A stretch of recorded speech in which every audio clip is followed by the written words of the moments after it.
Let's see if this is working. Might need you to do me a favor in a second just to see if this is working. Sorry? Might need you to do me a favor quick to see if this is working. Just basically go to YouTube.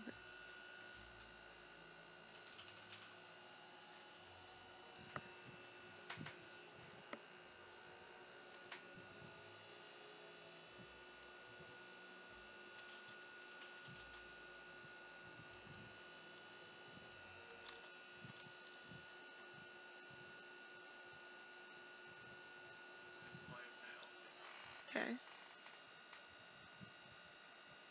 It's probably using the default. I gotta fix that. Hold on.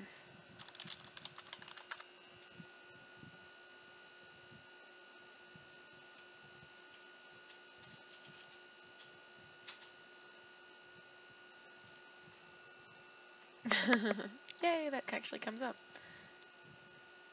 Does it come up in the stream? But does it come up on the picture or on the screen? There it is. Awesome.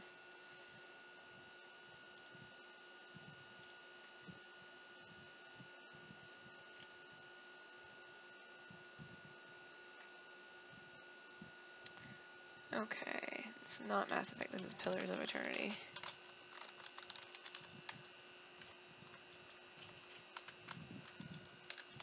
Trying out a new streaming thing.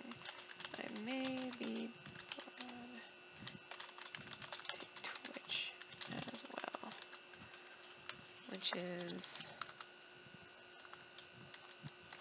oh crap, what's my Twitch?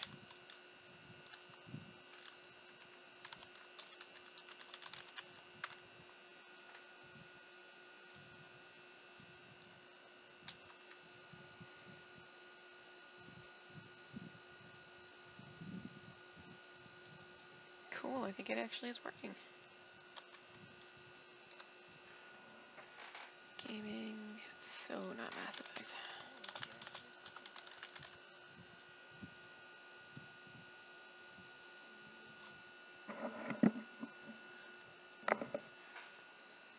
I have so many things that I have to figure out what the heck I'm doing.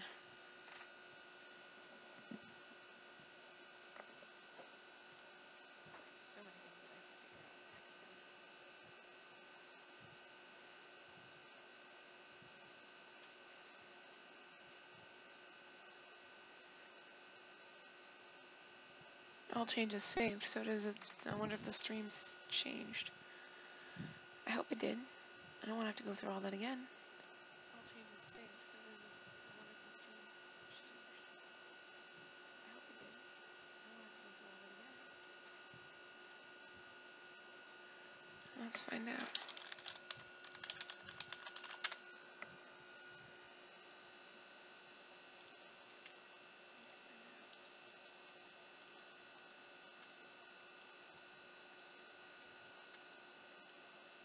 Yes, okay, good.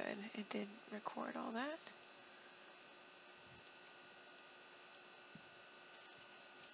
Yes, okay, good. It did record all that. That's good.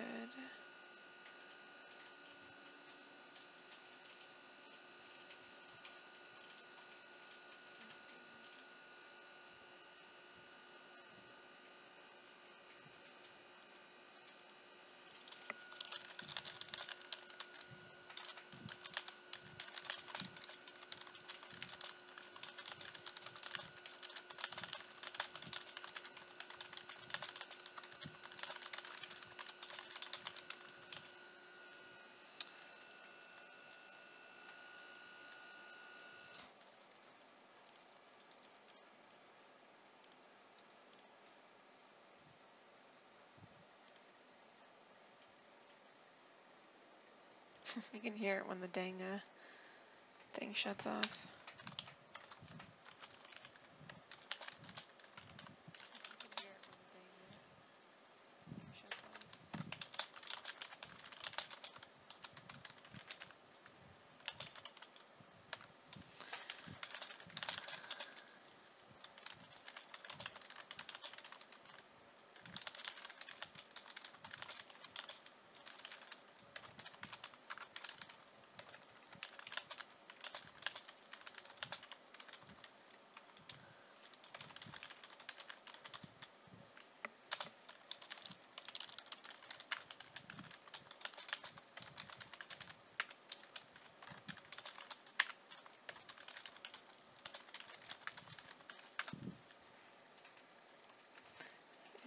right now. It's just a bunch of tappita, tappita, tappita, tappita, tappita.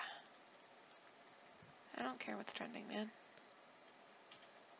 And this one.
Let's try that one instead.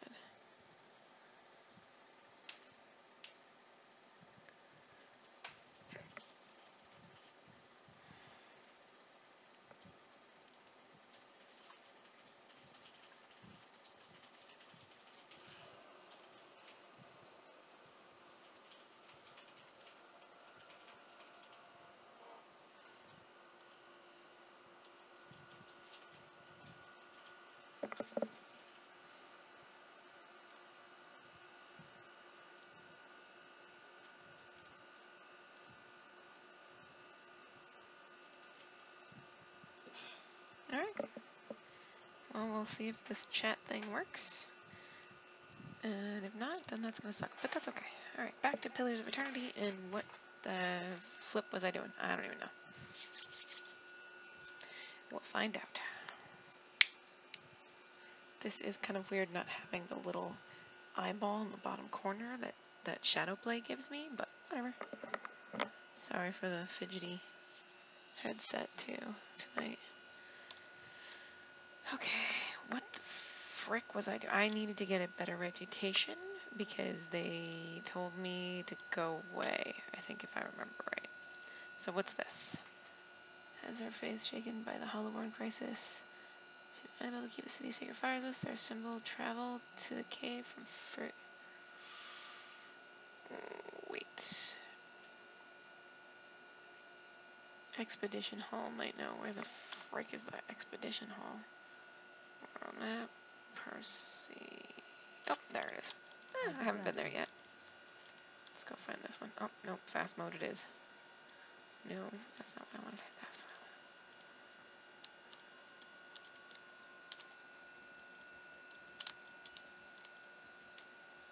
wanted. Do I need to sell anything, actually, now that I think about it? Oh, nah. Okay, so I see a 1 down here. I'm assuming this means that you can actually have more things than, like, apparently we have an infinite stash. That's what it sounded like to me. What's this? Cocoa. Chocolate.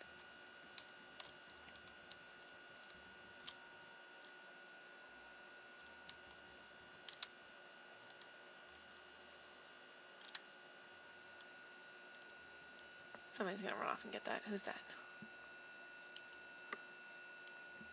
Yoink. It's some cheese.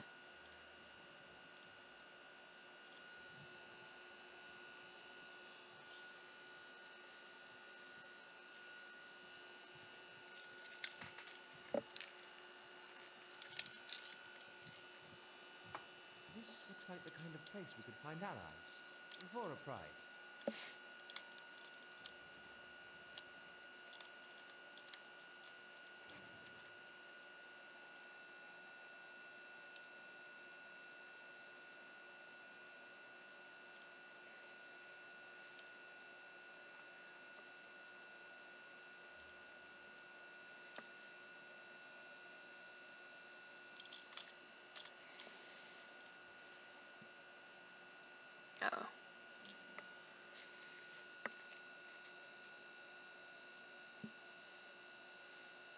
abandoned leer. A well-groomed man steps through the hall with a confident swagger, a smug grin etched on his face. He's flanked by 5 other hard-looking individuals. Buying the nimble. One of his companions eyes you for a moment before spitting chew at your feet.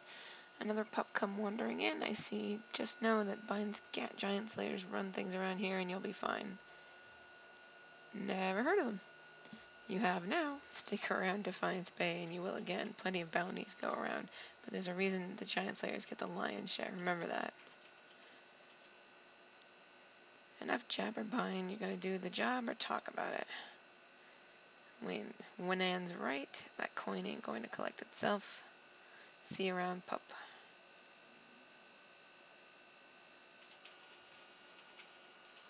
I feel like they needed to walk by me snapping their fingers, kind of like a la West Side Story here. Alright, who's this guy? Don't stand on ceremony. State your business. Do you know of a place in the wilderness? Yeah. I know the place. Got a map locked up in one of those chests with the very spot marked. It's yours for 50 coppers. Sure. You'll find it in the back room behind Sunlid's shop. Look on the map for Searing Falls. Fantastic place. The thermal springs alone are worth the journey. Falls are just so hot. Most of the water turns to steam. That's the rising you were talking about. What else you need? Tell me about the dozens. Good men and women trying to walk in the footsteps of great men and women who came before us. We're a loose association of warriors and expeditionaries in the Deerwood. Not as fancy as the Crucible Knights, mind you, but at least we remember our roots. At least I remember someone else's roots. Pretend to be like them, he means. Roots? Crucible Knights take pride in having won the Deerwood freedom 150 years ago, but we're the ones who protected it. Everyone knows that the Saints' War ended when the Godhammer destroyed Wadwin at Yvonne Deer Bridge. A lot of folks don't know how Wadwin wound up on that bridge. 7 men, 5 women. They walked out of Helgut Citadel and faced down a god. Held him there until the bomb went off. That's the legacy we defend. Some call us mercenaries, but we don't need matching armor and silky cloaks to remember our roles. We're the same now as we were then. We stand up for the people. First line of defense, whatever it takes. We got new enemies now. If it's not Wadwin, it's his damn legacy. It's the damn soul butchers at Brackenbury making things worse on all of us. Probably causing the whole thing one way or another. Well, we haven't gone anywhere, and there's a lot more than 12 of us now. We defended Deerwinds once. We'll do it again. Go see Osric. He's usually got something. You do well for him, maybe I can find you more. Okay, so I'll go with the guy who's gonna weed me out.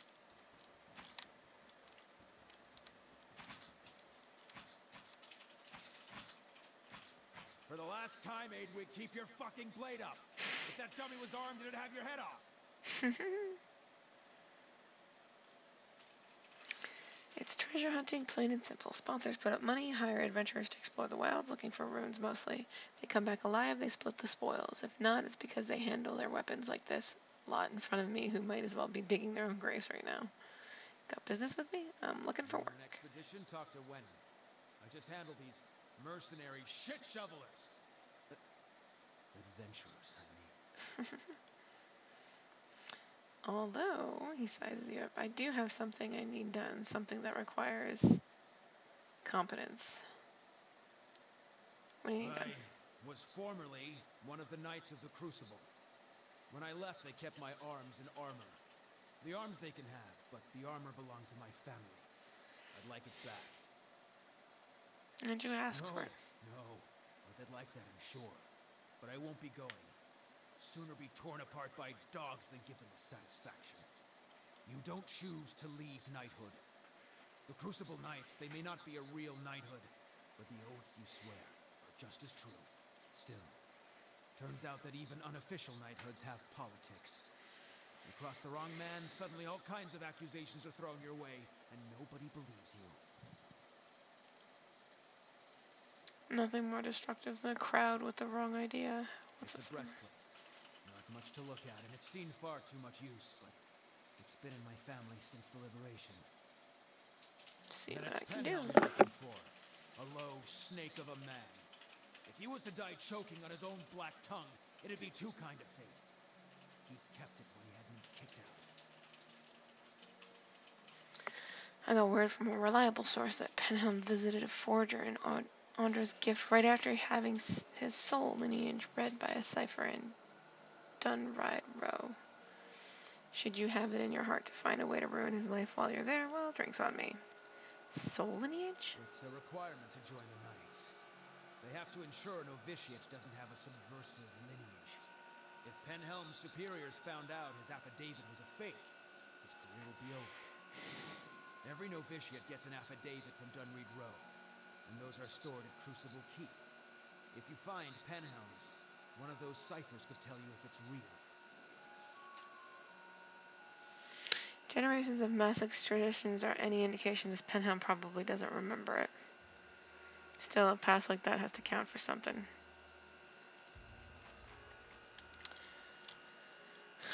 Rogue Knight.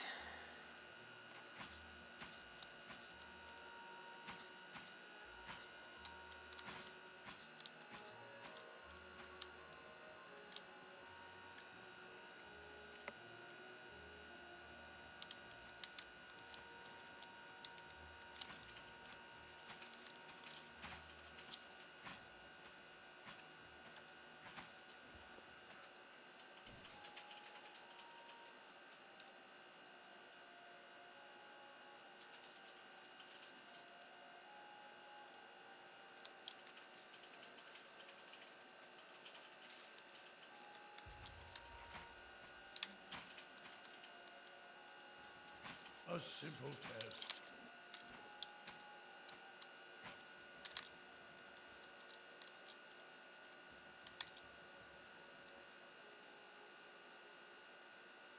Well met, friend. Haven't seen you before. You headed out with an expedition company? Or are you betting on one? Tell me about the expeditions. There are groups of adventurers that venture into the wilderness. More than a few of them try their luck scouring the ruins. Most of them come back empty-handed, if they come back at all. Betting on them is almost as risky as actually going, but that's how the expeditions get funded, and every once in a while, one of the adventuring companies will strike it big and make a fortune for their backers. Oh, a few years ago, in the last minute, the last merchant cleared out. I got in the minute the last merchant cleared out. Shasta was the main area of the hall. They've got new expeditions venturing out every week, so this is a great place to do business. And dozens make loyal friends and loyal customers, so long as you stick by them. The vendor who was here before me, they ran him out when he sold him his best helms to a pair of Crucible Knights. I've been careful not to make the same mistake. Can I buy something? Frame it not. See, the dozens only do business with me so long as I only do business with them. And they're good customers. But if you get on Osric's good side, he can make an exception for you. He's probably training some of the new recruits right now. Okay, good to know.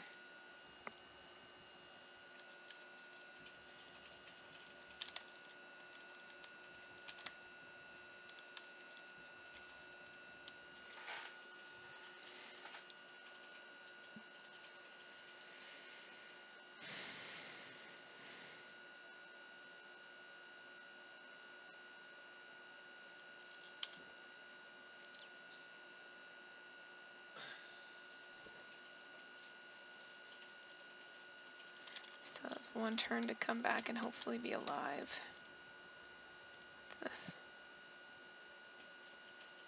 Shields have been battered and scarred in long ago battles. Oh, okay. I will steal the rice, because I care not. Alright, who's in there?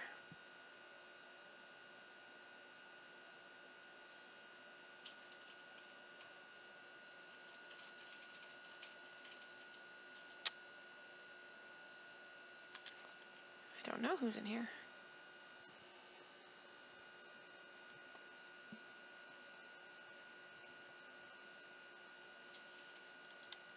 Oh, it was that guy.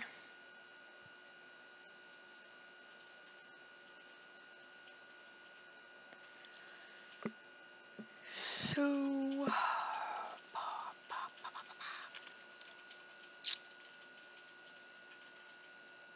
Found a map pinpointing the location of a place called Searing Falls. It's a long journey, but at least know where it is now. Okay, well, let's try... What else we got? Cinders of Faith, two-sided. Aloth revealed and awakens. Ismir. Ismir dwells within him. He asks for help. Find an expert on awakening somewhere in Defiance Bay.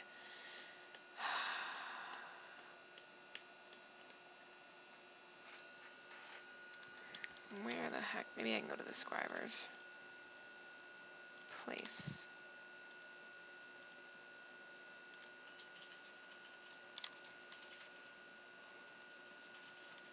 Wait, that's not where I want to go, is it? Nope. It's over here.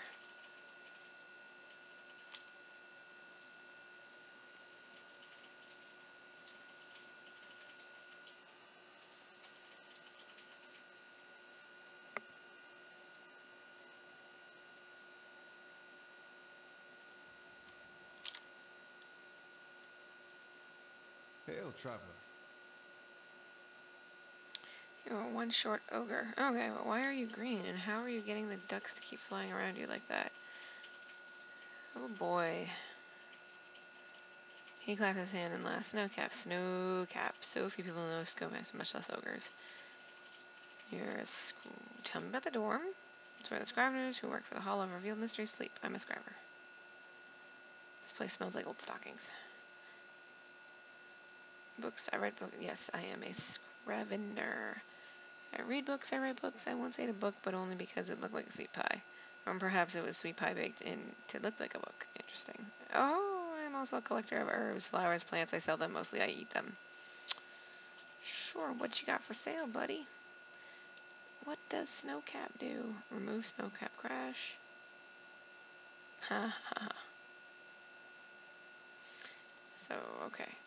Eating these things will get you high. Awesome.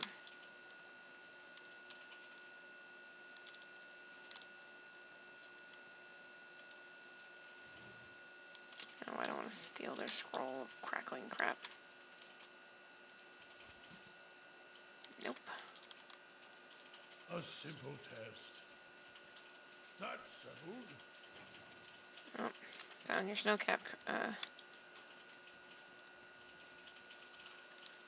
No, I'm actually not.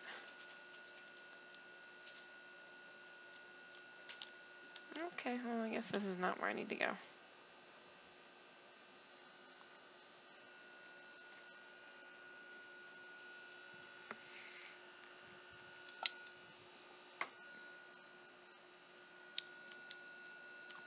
I'll grant you that animancy has had its failures, Bowel Reach among them. But does that warrant attacks on innocent practitioners? Superstitious Kith have spilled their share of blood. That's no comparison. Animancers have the advantage of... And with that comes authority and responsibility. I have to say, it's wonderful to have someone to debate with. You'd think they'd be more welcoming of it at the Law College. Or we could enjoy a glass of wine and a comfortable silence. Oh, Skinflint. Oh, wait, no. Well, there's the catacombs, and then there's the Brackenbury. What is Brackenbury? Let's find out. Take me 12 minutes to get there. Sold.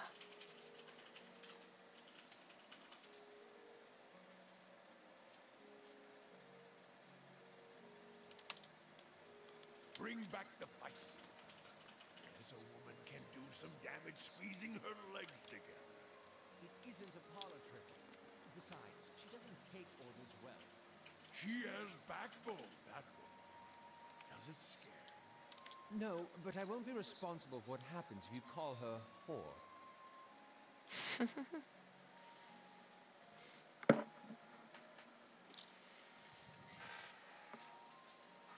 Okay, what is this place? Raymont Servant.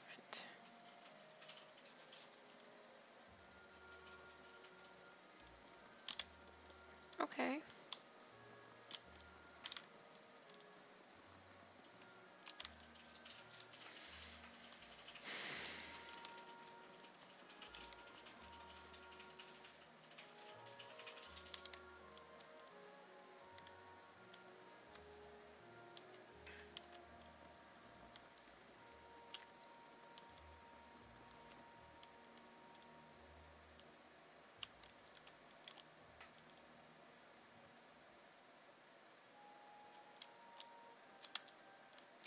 So everything here is kind of very well done.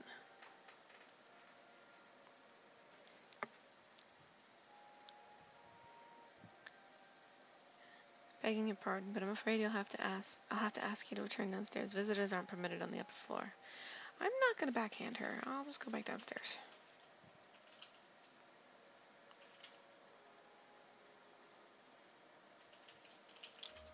Am I supposed to not like this place?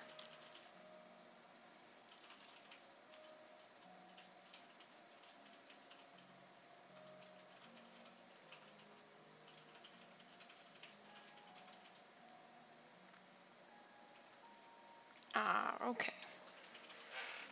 So yeah, I need to tell somebody.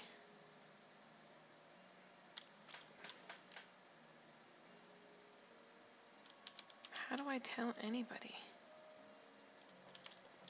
Because they're all running away from me.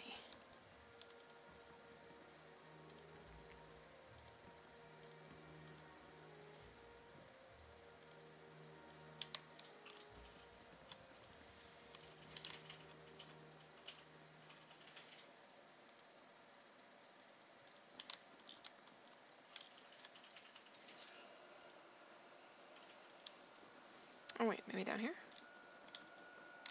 There he is. Gods keep you. Lord Raymond holds a shipping manifest in his well-manicured hands. Despite his expensive clothes, he has the sallow complexion and restless air of a man who devotes all of his days and most of his nights to work. If you have business to discuss, make an appointment with my attendant. I don't have time for unexpected visitors. I haven't covered a plot to rob you. He lowers his papers and looks at you for the first time. Is that so? Let me see that. When he returns his attention to you, his tone is brisk and businesslike. You've done this house and the city a great service. I'm certain you will consider this an adequate reward for your labors. I don't have enough smarts. Does that mean anything to you? I suspect it means Abercan Dominel, the scion of House Dominel. A look of disgust crosses his face. A pampered, pandered lad, if there ever was one. He's ruthless, I'll give him that much. Unfortunately, he doesn't have the wits to match his appetites. What will you do now? Eliminate the competition? Tell me about the house. They were once an eminent and admired house. Now they're just a den of thieves. Back in Deerwood's colonial days, the Dominels were respected members of the ducal court, which is why it was so surprising that they remained loyal to Adair during Hadret's rebellion. When Hadret and the Deerwood won independence, Dominels lost their favor, but not their wealth. Rather than return to Adair, the other loyalist houses, they dug their heels in here, turned from politics to commerce. In one way of looking at it, they simply partnered with the wrong side. Not that they haven't prospered since, in their own way. Lately, they've been seeking to carve a new niche for themselves, one right between the Crucible Knights and the Dozens, it seems. What's so important about this gem? The heart of the White March is nearly flawless diamond. It's also the patrimony of the dwarves of White March. It was seized by an Adairan lord in the early days of colonization, and the dwarves haven't forgotten it. Now the knights and the Dozens are both bidding for it to make a peace offering to the dwarves. Whichever party buys it, the dwarves will make it useful allies for the Defiance Bay, especially these days. Farewell. Well, that's good to know. Although I got a ring. I wonder what the ring does.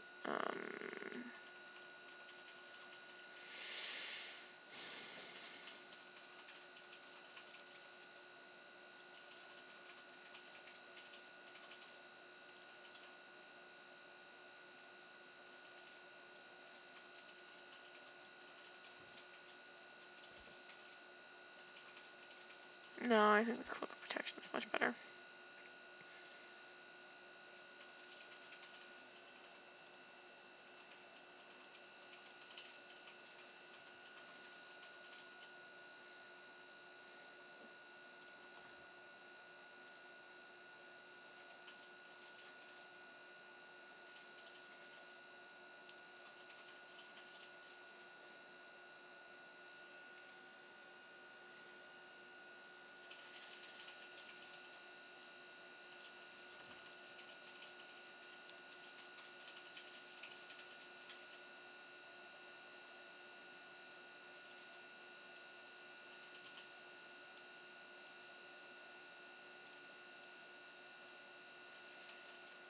just got a ring. Where'd it go?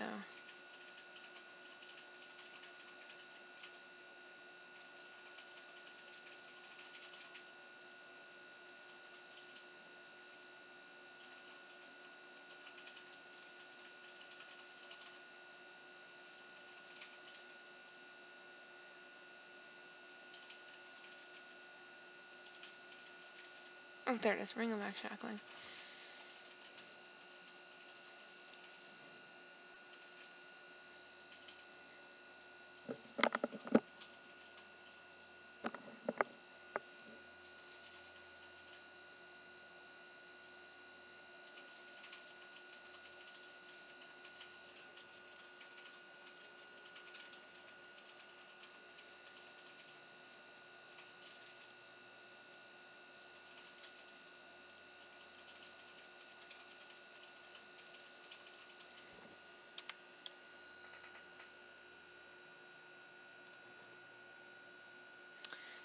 What's this?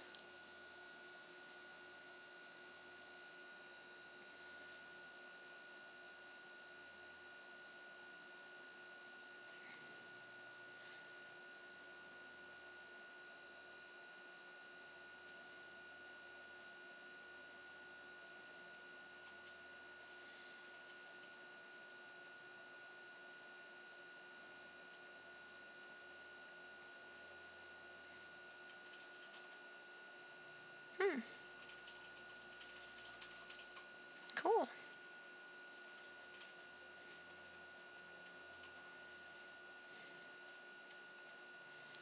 Finished in a day and 21 hours. Okay. Alright, well, I let this guy know that he was going to be robbed, and now he's not. And that's good.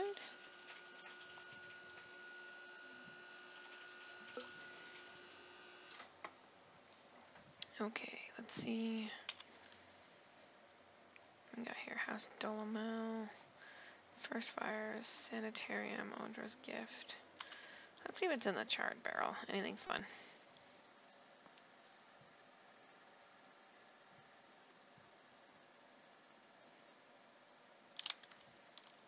Thirstwind. Heartless bitch. Okay. The young elf is dressed in gaudy robes that he seems ready to cast off. He picks at a heavily brocaded sleeve and continually adjusts the gold chain around his neck. He looks up at you. Did she send you to run me out of town? You can tell her I'm not going anywhere without that medallion. I told Sarah I wouldn't let her sell it. If that's what you're here about, then save yourself the trouble. What are you talking about? If you have to ask, then you're obviously not here to shake me down.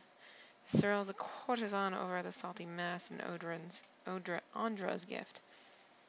Working together for over a year now, I find a noble with more money than sense, fill him up with liquor, and send him her way. They have a good time, and Cyril takes her fee and a little extra. 100 coppers here, a trinket there. It's bounty for us, and these lords and ladies never notice anything. Better not try anything with me. Relax, you're just talking. Besides, I'd like to get out of that business. Anyway, we always split the bounty until a week ago. She takes a necklace off some noble. It's an Engwithian medallion, damn near priceless. That relic is sacred to my clan, but she won't part with it for any sum I could afford. And even if I wanted to, I can't go home without it. That's a hard thing.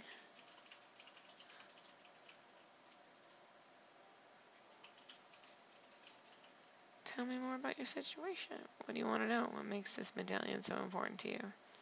I grew up in Glenfath with the Shattering Spear clan. We Glenfathans have protected Engwathian ruins for thousands of years.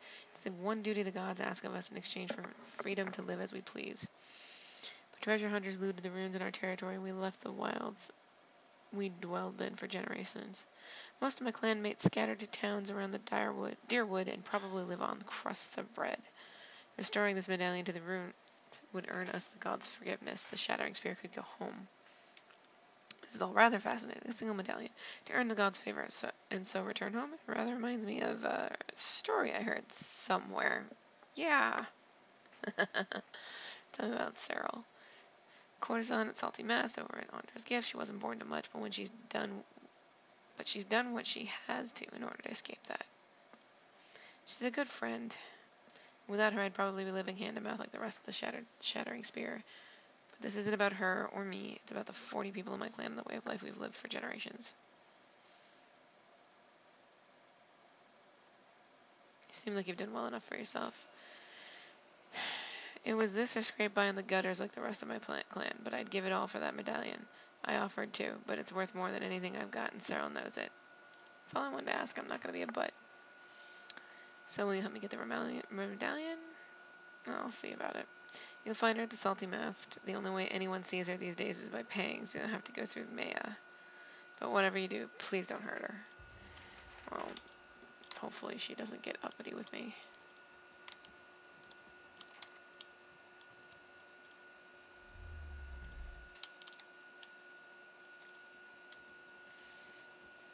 This is the stage.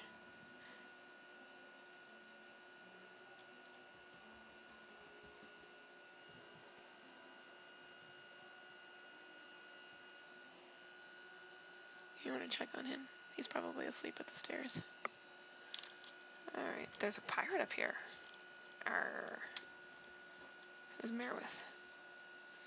Merwith watches you through coal-rimmed eyes. She puts her hand on the hilt of her blade, jangling the jewels that hang from her wrists. We don't know each other, stranger. Best keep it that way. What brings you to the Charled Barrel? What's it look like? Good wine and a little peace and quiet. And Skarion doesn't ask too many questions. You don't look like a local. I'm a sailor. And a liberator of certain goods. And the nice thing about the snobs here is that they're usually too polite to ask more. And I'm gonna go.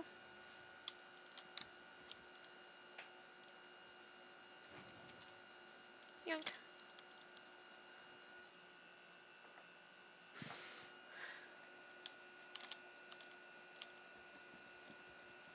Who's this guy? Mort de Digest. Oh. Are these all people that are gonna be like, wah, yeah. Alright.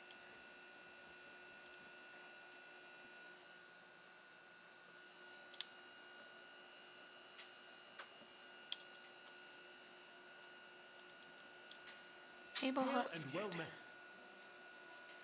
Brings you to the Charled Bear. Is this your place? It's my retirement. Used to be a warehouse back when Brackenbury saw more ship traffic, but it fell out of use when the area became mostly residential. I inherited it from some green uncle who'd never had any luck pawning it off on my cousins. Now, it's the most popular spot in Brackenbury. Nobles come to unwind, and kith from other districts come to mingle. We get a few rough types too, but they behave in here. Besides, their coin's as good as anyone else. Who are you? I was a cartographer for the Duke for decades. Crossed the White Marsh half a dozen times and mapped out most of the ruins of Thien Bog. Good career, but one suited to younger men. When I came back to Defiance Bay for good, Claver and a few other friends and the Knights helped me get the rights to refurbish this place. Hi, you. What do you mean you don't understand the text? What text do you not understand? I changed up a couple of things. I'm now using, if you'll see in the corner of the screen, in the upper corner, I'm using a new thingy. Abelheart. There's strong ale. Oh, all the testing. That's that was me testing out the new software that I'm using. I'm using OBS as a streaming software, but I'm also using yeah, all of that stuff. That was me testing out everything.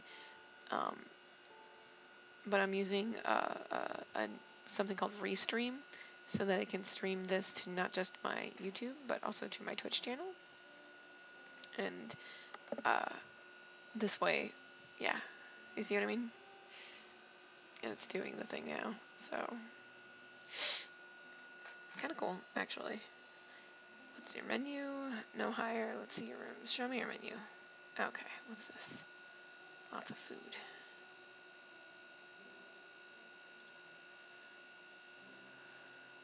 Huh, okay.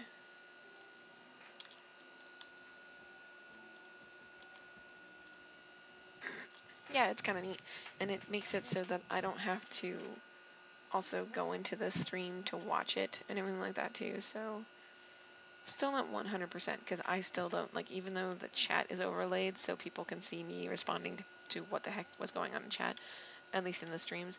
The only thing that sucks is that I cannot, I still have to look at my other screen.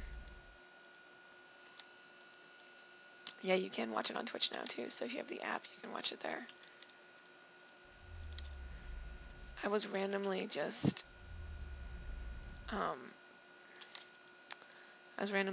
going through some of the stuff on gaming and YouTube gaming and saw this person doing Stardew Valley, and I was like, oh, that's cute. And then I saw that they had the chat thing up in the corner there, and I was like, oh, what is that? So I asked, and they said, I use Restream, and I was like, what is this magic? So now I'm doing it. Reach out. Ba, ba, ba, ba, ba, ba. I've yet to come across anybody where this, like, little soul steely bit does anything.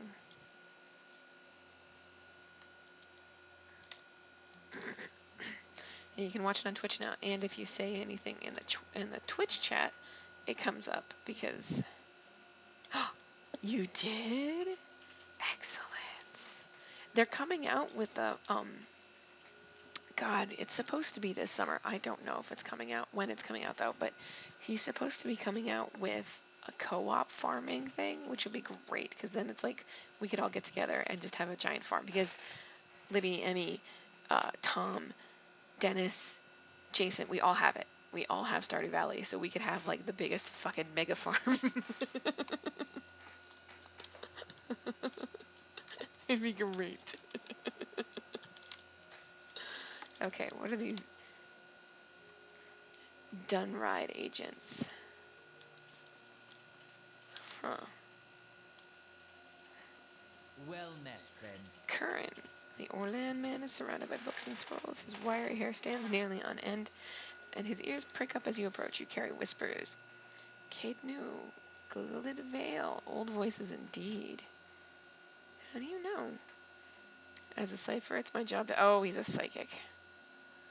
What else can you tell me? Not as much as I would like. Unfortunately, my duties for Lady Webb require me to focus my talents elsewhere. Brings you to Dunride Row. Looks as though we could use some help. Tell me about your skills. I check for soul connections, looking for lost things, missing things, or troublesome things.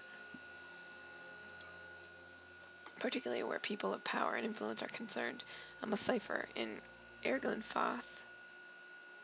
We were once known as Brishalgwyn, Mind Hunters. Nice title, yes, but it wasn't until the Animancers began working with my kind 40 years ago that we truly understood our power. By the way, if the Pillars of Eternity expansion things are on sale, that's probably something I'm going to get. Just so you're aware. Can you hear me? Nope. You can't. Jason! If the Pillars of Eternity expansions are on sale, I'm probably going to get them. Okay, cool. Have you started playing it yet, Adam? Have you started playing Stardew Valley yet? Because you should. Okay, back to this. Now we make some of the best detectives in the world. Tracing souls, we can look at a person and see where they have been, or look at a weapon and see who has touched it.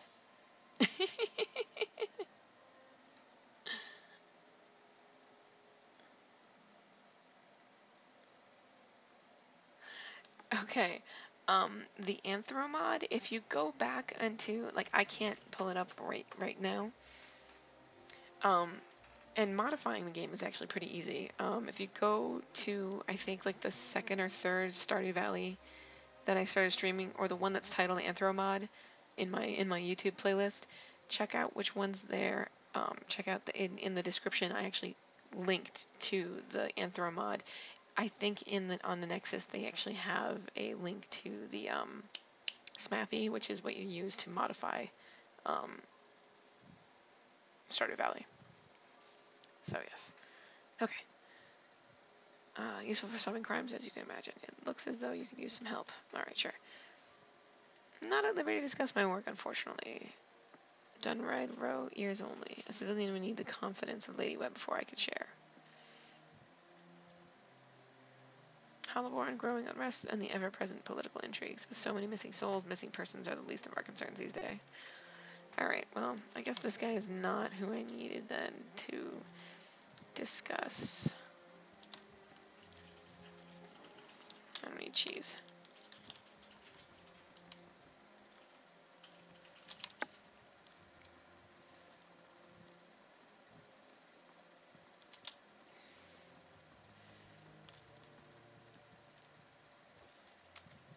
I don't want to steal from the weapon rack.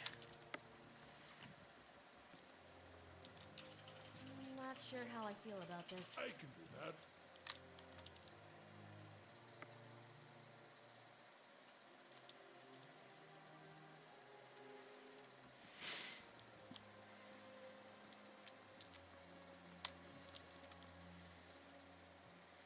Most excellent, because you should play it. It's really fun. Alright.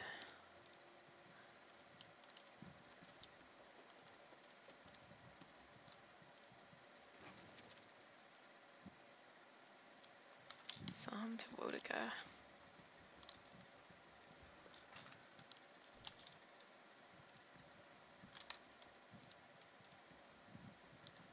I need the proper key for that.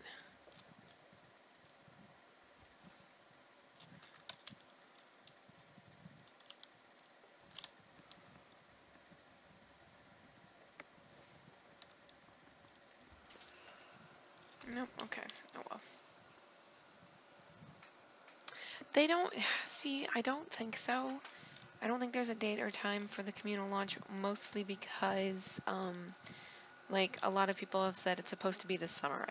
I know that, Concerned Ape and the folks on the forums, in Stardew Valley talk about it a lot, but I don't think that there's been a definitive date that's been spread around or anything like that. Who's this guy? Good day, stranger. A woman stands in the shade of the garden, muttering to herself. She's fixated on the pages of a large and well-worn tome, seemingly oblivious to the blooming flowers and cool, fragrant breeze. She looks up when your shadow crosses her page. Do you mind? I'm rather busy. What are you so busy with? I'm studying soul attachment.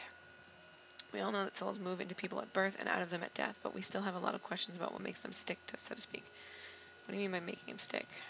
Souls power bodies and give their tissues life, but only when they're firmly attached.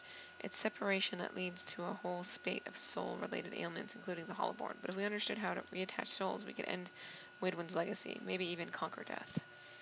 That's the theory, anyway. Unfortunately, I don't have all the research I need to put into practice. What do you need? There's a manuscript called The Theorems of Pandagram. Contains research from Pandagram's experiments on detached souls. Hall of Revealed Mysteries is rumored to have a copy in the Elder Archives. Pandagram's Orb is considered one of the more daring animancy texts, not something generally circulated among novices, nor easy to get a hold of. I wonder if we might have a peek at it. The theorems could advance my research by leaps and bounds, but Grimda, the High Archivist, worships Whale, which means she has some paradoxical views on sharing and restricting knowledge. And since she's not exactly a proponent of animancy, she tends to restrict the kinds of information that would be useful to me.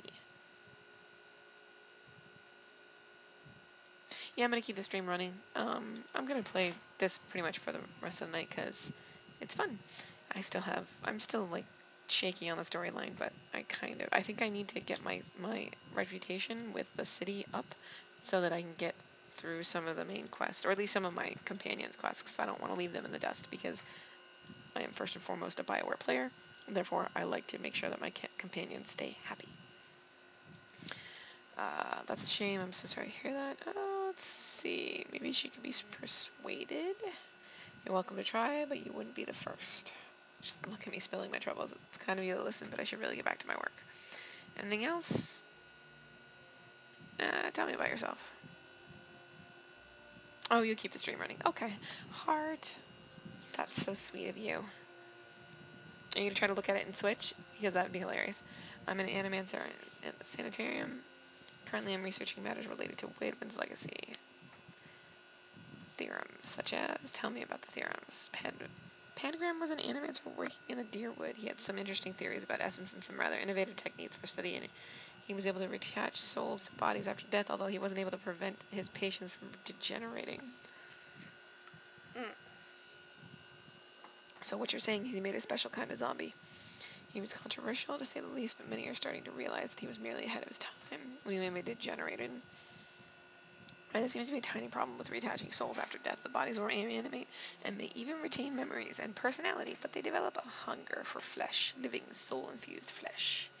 Without it, they start to devolve, decaying mentally and physically. If the process goes too far, which it eventually does, they become mindless corpses attacking anything that moves. We haven't figured out a way to avoid that. And you wonder why Grimdell won't share the research with you. That sounds like necromancy. Nonsense, necromancy is magic. This is science. Oh, okay. Why doesn't Grimdell lend you the books you need? The Hall of Root Mysteries is rather protective of its books, especially the rare ones, and Grimda in particular. She hates animancy. Thinks it's dangerous. I don't see how you can run the greatest library in the Deerwood and be so adverse to the spread of knowledge and research, but I've never understood those religious types. Some knowledge is best kept under lock and key. I'd like to know about the Hall of Revere. No. That's all. I'll leave you alone.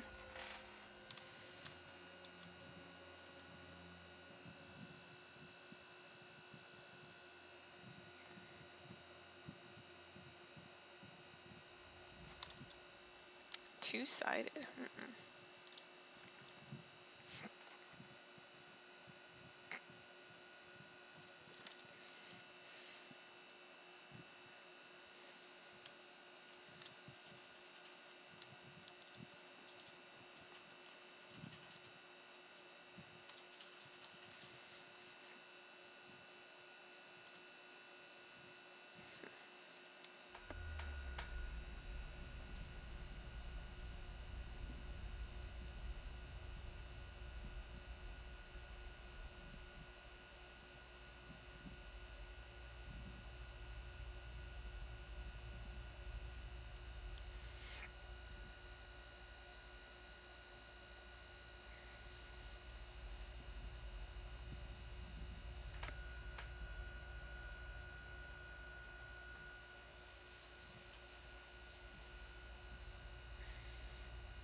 What your soul may be trying to tell you.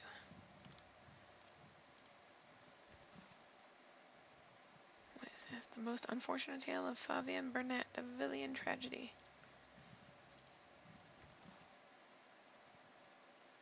Sure. It's free, I might as well take it. Animancy in the modern age. Psalm to Wodica. What's this guy saying? That is way too much for me to read right now.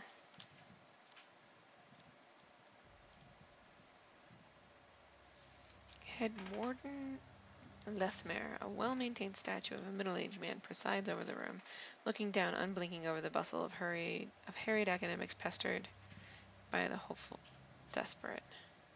Strong warmth emanates from it that you can sense from across the room. There is a human soul stored beneath the stonework. You feel its attention turns towards you. It has been some time since a watcher graced these halls. I'm envious of your natural insights, traveler. I can only imagine how it might have helped my work in life. Now what is it that has brought you to my sanitarium? Tell me about the sanitarium. A history lesson? This is a rare pleasure. Most come here only concerned with cheating death in one way or another. We are an old institute as Deerwood goes. This is our 94th year. As with many cities, the growth of Defiance Bay brought with it a host of problems. One of the worst was that those born with, shall we say, ill-favored souls came to populate its streets in droves, thus the sanitarium. Brackenbury was a natural fit. It was growing, but there was also a lot of money here back then. This place owes its survival to the curiosities of the wealthy more than anything else. Anything, I think. Our founding came at a time of great suspicion and animancy, much like today. So much progress has been lost to the mishaps of a few careless practitioners. But in time it was forgotten, as all these things are. Since then we have been at the forefront of animancy's resurgence. We have played host to many gifted researchers and pushed the boundaries of our knowledge in ways I never thought possible. Some of the first safe transferences were done here, and we have pioneered work in soul purification, lineage analysis, preservation. It's really quite a list, if you'll pardon my pride. Today I can't say it's exactly the same. There's been some push to shut us down. It comes from Deerwood's more excitable denizens, whose minds are more passionate than thoughtful, I'm afraid. People see this legacy, and they see it involves something they don't understand. So it's natural for them to suspect people whose understanding exceeds theirs, and looks to them like we're hiding something. We have a representative in the palace this very moment, defending the entire science of animancy at a hearing before the Duke, absurd as it sounds. If it does not go well, it could be the end of animancy in Deerwood. I fear Avar may be swayed by all this unrest, irrational though it may be. We shall see. Does anybody here know about awakenings? There's an animancer on the lower floor who came all the way from Revua to study them. Take the stairs down and look for Belisage. Curious as he'd come to present state. In the statue, you mean? Well, I was old, and it seemed wrong to me. A lifetime spent in pursuit of discovery, only to lose it all in death. Somewhere, someday, I would wake up in a new body, none the wiser, and pursue a different course entirely. All that experience wasted. If we are ever to unearth the principles behind our existence, it will be in spite of our condition. Of that I'm quite sure. To live on as part of something I helped build seemed to me better legacy than what nature had in store. The transfer itself was quite simple as our techniques go, and for that I am grateful. Playing with souls is far easier to accept when they are not your own. Maybe this is why people are being born without souls. The gods are getting mad that you guys are messing up the natural order of things. I do miss being able to take an active role in the scholarly efforts here. Now and again, one of our animancers will humor me and consult over some problem, but they are a jealous breed and are too often afraid to collaborate. If you're considering yourself, I can tell you that it isn't for the easily bored. You have a member of the leaden key in your midst. Groans and the stone around him shudders. I could have done without hearing that today. Many have their intrusions been into our affairs. Of course, one can seldom be certain whether they've meddled or whether calamity has struck on its own, but a few of their less skilled infiltrators have been exposed from time to time. They are a perpetual nuisance. Once again, I am reminded of how envious I am of your gifts. I suspect they would be of some use in verifying one's identity. You are at odds with the leaden key, as well as I take it. They're up to something, and I'm trying to determine what. They're always up to something. Of that you may rest assured. If their plots have come to involve you, you have my sympathies. Do you have some idea of who this person might be? I won't know until I met him. Very well. In that case, I would recommend you speak first with our resident animancers. They have frequent interaction with both patients and colleagues. You'll find them up here or in the offices downstairs. If you will report anything suspicious to me immediately. This is my only request. Farewell. Alright, well, let's talk to the dudes. Animancer. Speak with the head warden if you wish to make an appointment. Hey. All right, then. Hey, no, get back here. I'm here. Hey.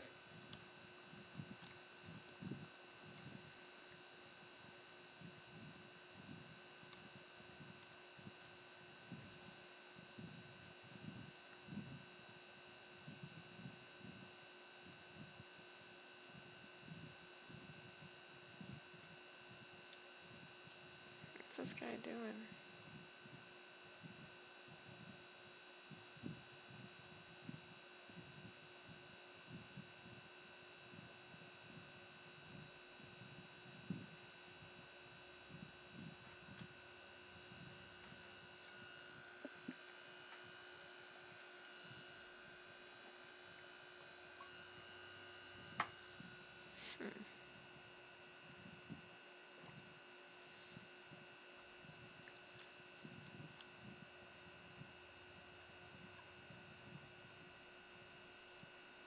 Good day to you. A bald man with a crooked nose gestures in demonstration over the still body of a patient before a small gathering of interested onlookers. Feeling your gaze, he pauses. Have you come to sit in? What do you do here? Close as we are to the Gaff, Glenfeth, and Wilds, we get a number of bioweapon maimings every year. Survivors dealing with complications from exposure. This fellow here is a severe case. His essence is a mere whisper of what it was. I'm early in my research, only beginning to understand how they work, but in time I hope to find a way to protect people from the storm's effect. Good day, stranger.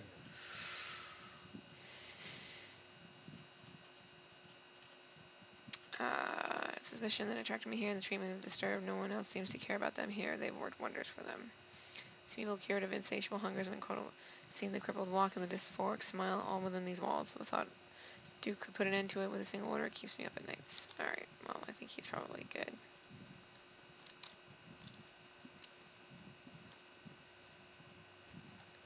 I'll take your books. 'Cause I can. Alright. Oh, wait.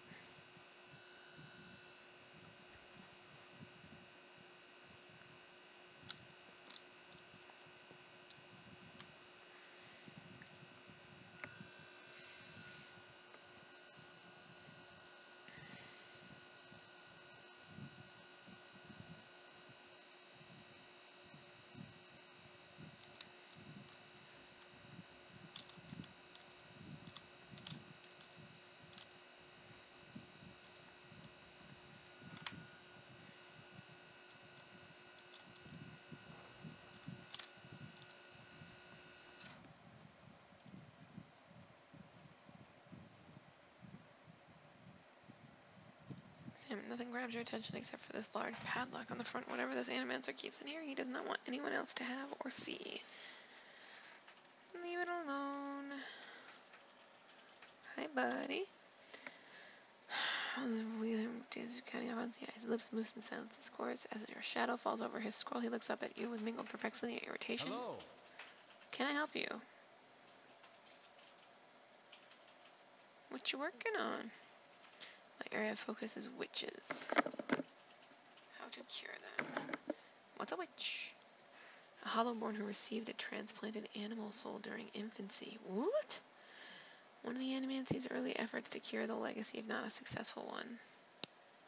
They show signs of developmental abnormalities throughout their childhood, but when they reach adolescence, they become aggressive, feral, but still victims in need of care. That seems like, yeah, we Animancers were trying to do something about the crisis better than letting it swallow a generation of children.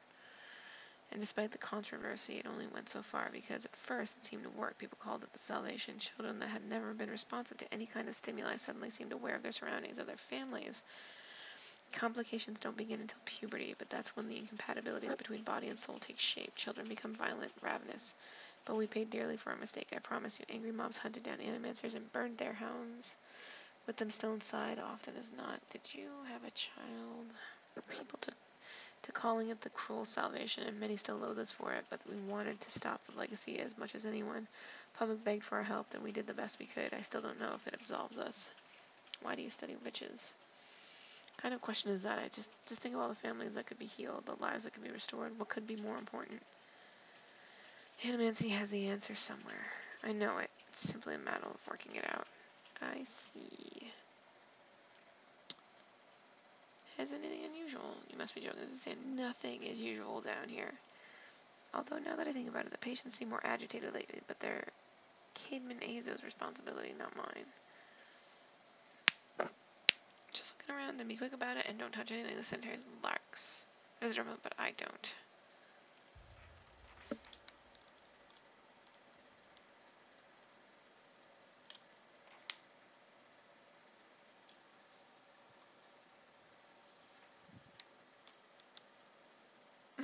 Yarn. You give the kitty cat something to play with.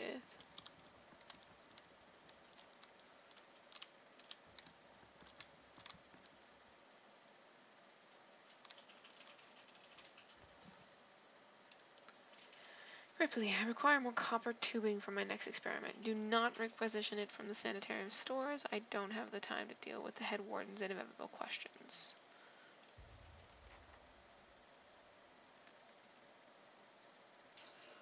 Okay. Hail and well met. A young Orlan woman traces her fingers along the spines of the books in front of her. Row by row, her motions quick and skittish like a bird. She does not notice you until you... Oh my, you startled me. Are you supposed to be in here? Me? I'm just Master Azo's assistant, but there's a visiting scholar from... She claims to know more about them. What do you do? I mostly help Master Azo set up and clean his equipment. I also keep his office organized since he's too busy to do it himself. Okay. It's no trouble. Yep, but apparently it is, because I can't do it.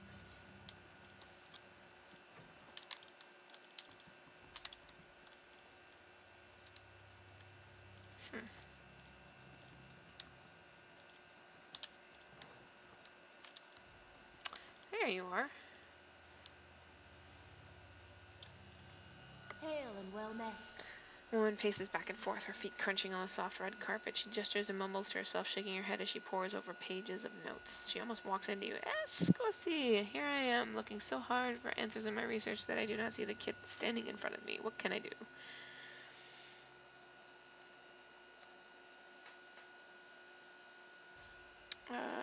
I'm looking for an expert. That would be me, though the lack of research subject has made me more of an expert in counting floorboards. I'd like to transfer Animancy's success in buttressing pre-awakened souls to soothing those whose souls have already awakened. But I need subjects, and most of the patients here are too broken to produce reliable results. It's a tragedy to have come so far for nothing. You're in luck. I have a volunteer. Gerard, who is it? I don't know about this. Don't be silly. The process is perfectly harmless. All you must do is stand in that cage. Oh yeah, that sounds like a horrible idea. I beg your pardon. I jest. You Hadrians. Hadrians are so uptight. I do not even know what the thing is used for. It belonged to the last occupant of this office, I think. Now they upgrade him to a cell. Again, I jest. She rubs her hands together, getting down to business. So, I need you to sit here. She takes Aloth by the shoulders and steers him to the couch. And try to relax. But don't try too hard. Then you will not be relaxing. Indeed. And you must also wear these. A little cold, but the copper will help conduct your essence. Now I will examine your soul through my scoop. She reaches into her desk and produces a long chambered tube.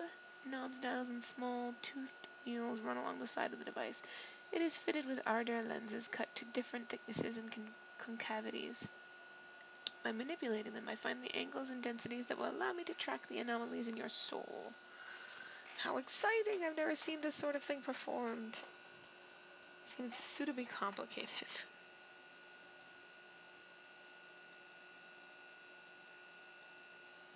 Sounds suitably complicated. Does this mean we'll get to talk to Islamir more? I like that lady. But first we must find this cunning interloper. We'll answer some personal questions while I make adjustments. Don't worry, I'm sure we won't hear any of it. Very well. She holds the scope to her eye and flicks a knob. To begin, tell me something personal, something from a time before your awakening. There's nothing to tell. I was just a normal child living in the Scythewood. His face is set with a rigid edges that probably show through his... Talk about what do you remember about your home? As you speak to Aloth, you feel your voice like a bell in your chest. It tolls softly, luring him into the mists of his own memory. Belthage doesn't seem to notice anything, but you feel as if your words are smothering his essence, untangling its many threads. Whoa, okay, I'm doing this accidentally. Nice. He closes his eyes, comfortable, modest, quiet when Mother was away, which is most of the time, quiet enough to hear the clink of glass on wood. This is when I know to be most careful. Father is good about hiding the bottles, and Mother, when she is home, is good at pretending not to notice them. This is good. I'm starting to see something. Continue. Tell us about the time you awakened. I am in my 5th year of training. Mother's home. I can let my guard down a little because when she is around, he is usually only angry with her. But he has heard that I have had trouble casting missiles, and my flame shields are unstable. He is furious that I have failed, and Mother's presence reminds him that he has failed too. First blow takes me by surprise. One moment I'm sweeping the kitchen, the next I'm sprawled on the ground, stupidly looking at flecks of my blood on the tile. His boots glistening with fresh polish thud across the floor. He kicks me in the stomach, and I curl up to shield my vitals. But it's pointless. Protecting one thing only leaves something else exposed. Still huddled on the ground, I retreat as fast as I can. I retreat until the vision of the kitchen and my own trembling knees is nothing but a pinprick against the field of black. Maudicio! He's hypnotized himself with his old memory. You've got to bring him out of it quickly. I almost have it. Squeeze his hand. You're safe. Everything's fine. Unless eyes snap open, but the expression you see in them isn't his. He's ne'er safe when I nap upon him. Sucks a deep breath through her teeth. That's it. I'm seeing a shift in his essence. Something spreading and congealing. Keep talking. He seems to respond to you. What brought you here? Cracking bones and voices high in ire. That warm molasses feeling that creeps down your gut when crisis is nigh. Belfato. We have flares of a totally distinct essence. Now try to get the two of them talking. Aloth, ask Ismir what she's doing. Ismir, tell Aloth why you've awakened. Fair, he's the one he needed me, hiding in his own bone bag like a turtle in its shell. I never turned it over to you. Good, yes, very good.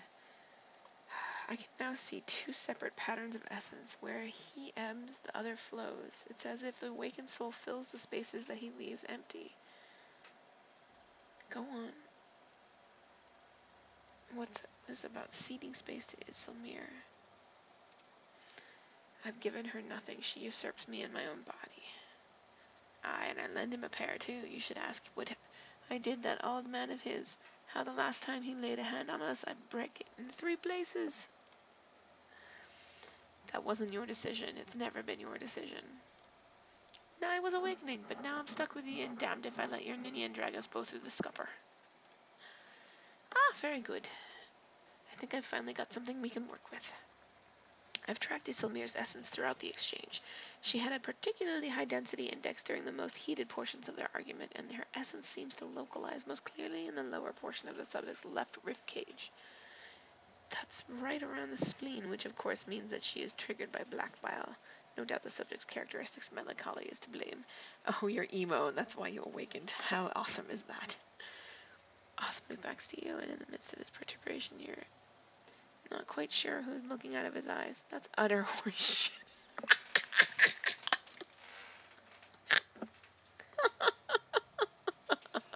I love it. It does seem as though she got one thing right. Yes, never mind my years of training. I suppose you have a better explanation?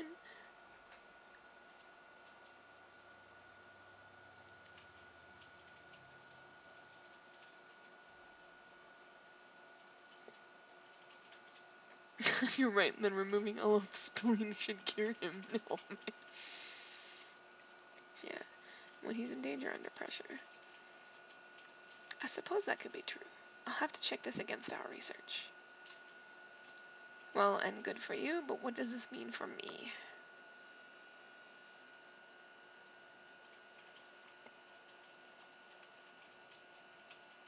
She's looking at me.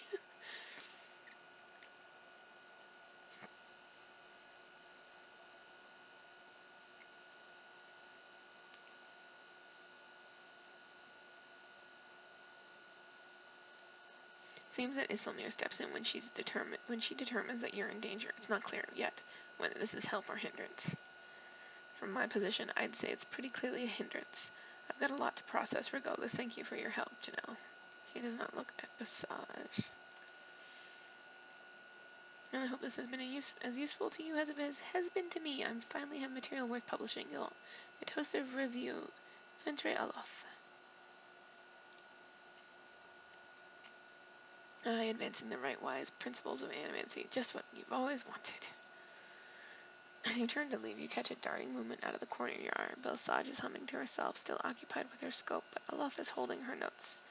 He's just about to tuck them in his cloak when he catches you watching. He holds a finger to his lips, his eyes wide and imploring. Please, I don't want my personal information published like this, especially not after her nonsense.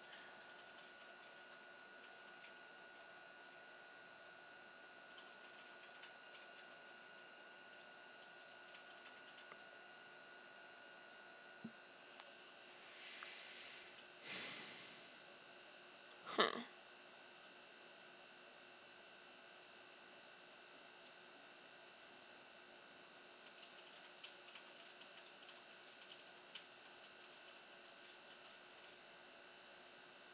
This one's tough.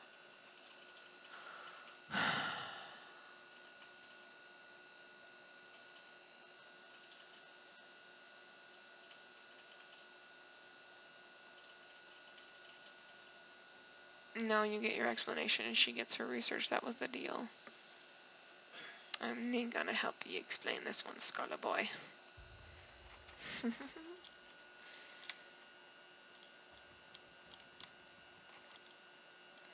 Oh. Alright.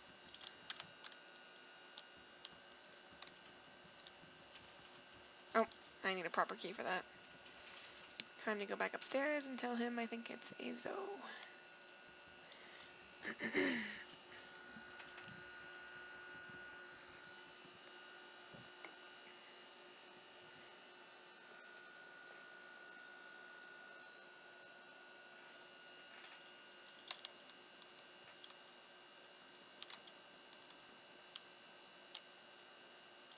you do. Maybe. It's Caveman Azo running experiments on the patients here. Experiments? Caveman Azo is in charge of patient welfare now. He's not authorized to run any more experiments. I'm disappointed in Caveman. I'd hoped he would be the one to guide your inquiry. He'll be in his office or in the patient wards. I'm granting you immediate access so you can find him. No doubt you will wish to speak to him further on this matter, and I, for one, am curious as to what he may have to say. Tread carefully in the wards. There are a few dangerous cases. I would also ask you to do your best not to agitate the patients. They have enough troubles as it is.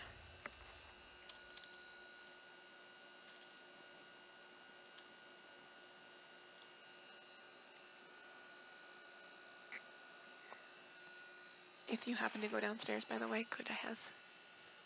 Peace. Darn it, I'm thirsty.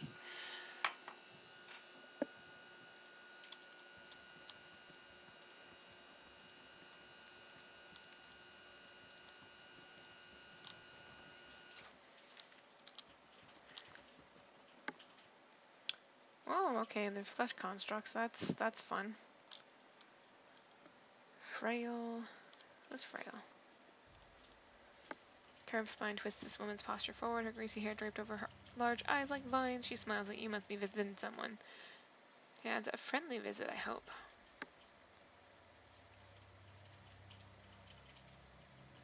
Why are you in here? I won't say you think less of me. I'm listening. These last few years haven't been kind to me. They haven't been kind to anyone, really. Trying to think of it as personal. I lost my husband and both boys in the Saints' War. My daughter and the legacy took her before she was ever mine. I made do. What else can you do? I moved into a tiny place in Andra's gift, got by mending clothes and on the kindness of strangers when I had to. But I was surviving, and the gods were watching over me. I could live with that. Then one day, this noble woman comes in, wants this fancy gown fixed. Gorgeous thing, this shade of blue I'd never seen before. Only I had. I looked at it, and it reminded me of something. I had what they call an awakening. I remembered being a noblewoman myself in another life, people doting over me, men doting over me. Me, the best food, the most beautiful home, and all the things you'd ever dare to dream of, they were mine. It was poison, knowing that. All those things that I had, that I'll never have in this life. It did something to me. My food started to taste rotten. The walls in my little room seemed to close in around me. I stopped being able to sleep in my own bed.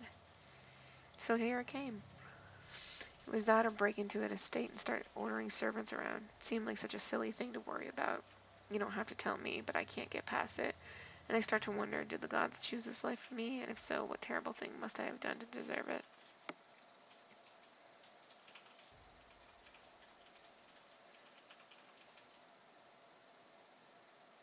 Maybe you'll get there again one day, if not in this life, then another. Strange part is, I think even the best wouldn't be good enough for me anymore. I think it must have gotten to the point where, when I was that noble lady. What do you know about Azo? Oh, I like him very much. Many animancers could care less about their patients. Look at us like vermin from their experiments. And Master Azo treats us like humans, even the very sick. You can tell he does this to help people. He's helped me understand a great deal about myself, and I know he's done the same for others. It's too bad what they did to him. He hides it well, but I know he's still affected by it. What happened? They don't like to talk about it, but there was an accident. Welcome back. He was said to be one of the brightest in Deerwood. That was his reputation here, and that was what brought me to seek treatment.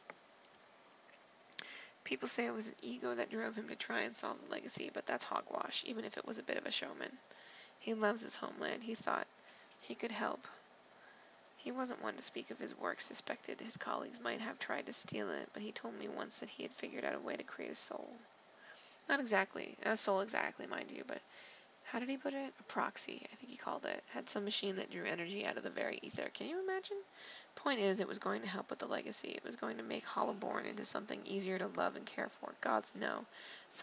That's something we need. Do you know what they call those empty little babies in Andra's gift? No, tell me. They call them buoys because so many of them are found floating face down in the water. These are mad times. Anyway, Master Azo has scheduled a public demonstration of his work in Copper Lane. He was so excited. The white thing? Yeah, that's a fox. That's the dwarf's companion. And then the next day he was locked in his office, turning away visitors. I heard he stopped seeing patients. I don't know exactly what happened, and I don't have the heart to ask him, but I'm glad they're letting him treat people again. Where is he? Think I've seen him around today? Have you checked the laboratory? It shares a wall with his office. He's been spending most of his time there lately.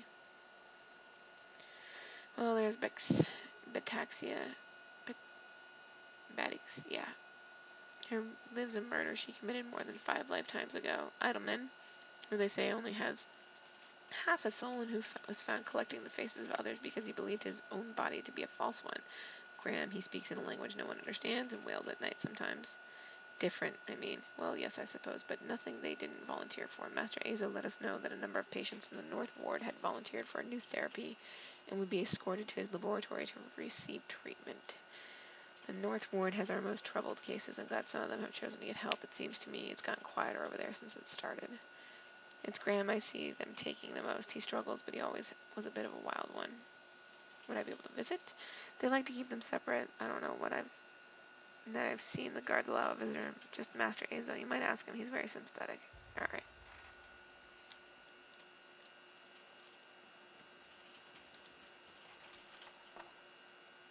Spirits.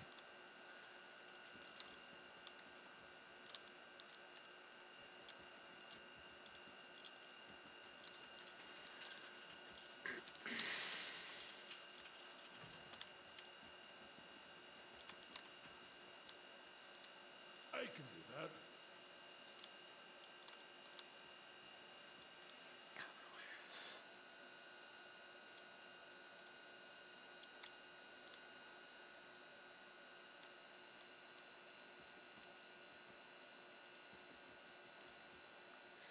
Round-faced, balding man turns to face you. His upper lip is pulled upward slightly by his pointed nose, exposing his upper teeth when he scowls. What is the meaning of this?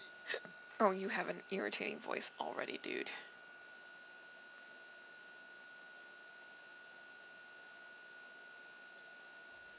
Yes, well, Ethelmoer hasn't done much good for anybody since he had his soul moved into an inanimate object, so I fail to see why I should let that sway me.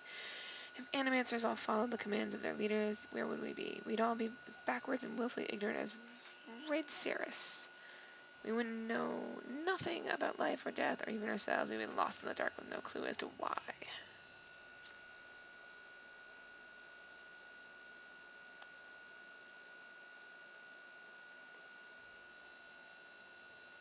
Oh yay!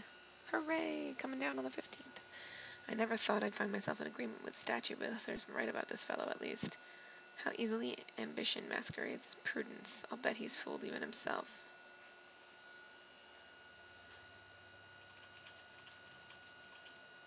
Surely there are other paths that don't involve risking lives.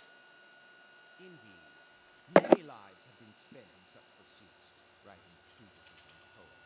But tell me this, how does one verify the truth of a poem? If some philosopher stumbled across the meaning of our existence, how would we know it from a false one? These are wasted lives. In Animancy there is progress. We are measurably closer to complete understanding because of our work, and that will be true until our work is complete. Who will solve Widewen's legacy? Some church? Some warrior? It will be an Animancer, or it will be no one at all.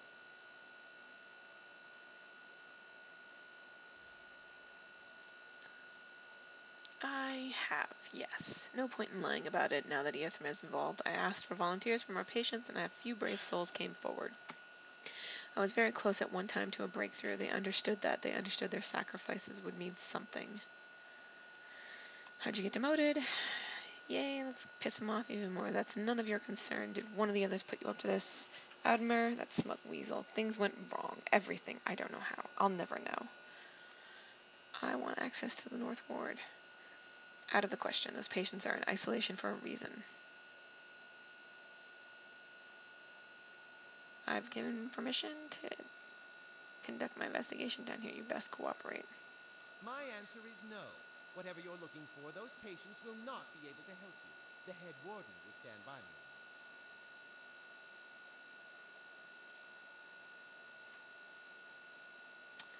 on this. That's probably not going to get me much anyway because she's crazy. She's a patient. That blazing woman knows nothing of the nature of my experiments. Can you hear me, Adam?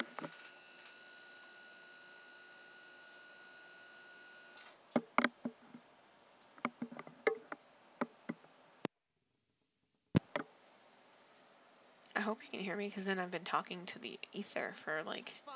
an hour. Speak to them for all the good it'll do you. I'm sure the discussions will be fascinating. Cool.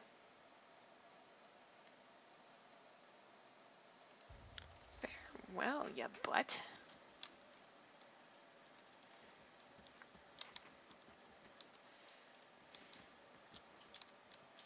Ah, okay. Well, it could be because of the brandy new program. I'm still trying to get used to the program itself, and hopefully it's got my whatchamacallit, settings. The settings for my mic are actually like super high, and I think I've pulled down the desktop audio a lot. So I don't know, maybe that's messing things up. I'm not sure. I hope not. Unlocked. Should shut the door. There we go.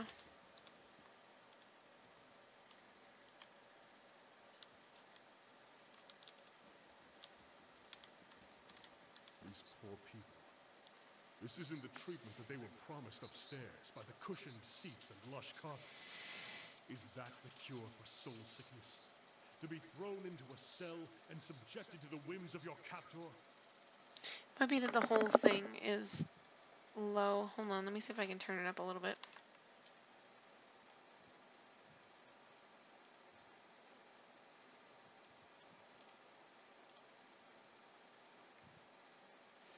Like, I've got my stuff maxed for the mic, but the desktop audio was down low. Maybe I have to max that out too. We'll see. Let's see if this will work. Maybe this will be a little bit better. To be thrown to a cell and subject to the whims of your captor.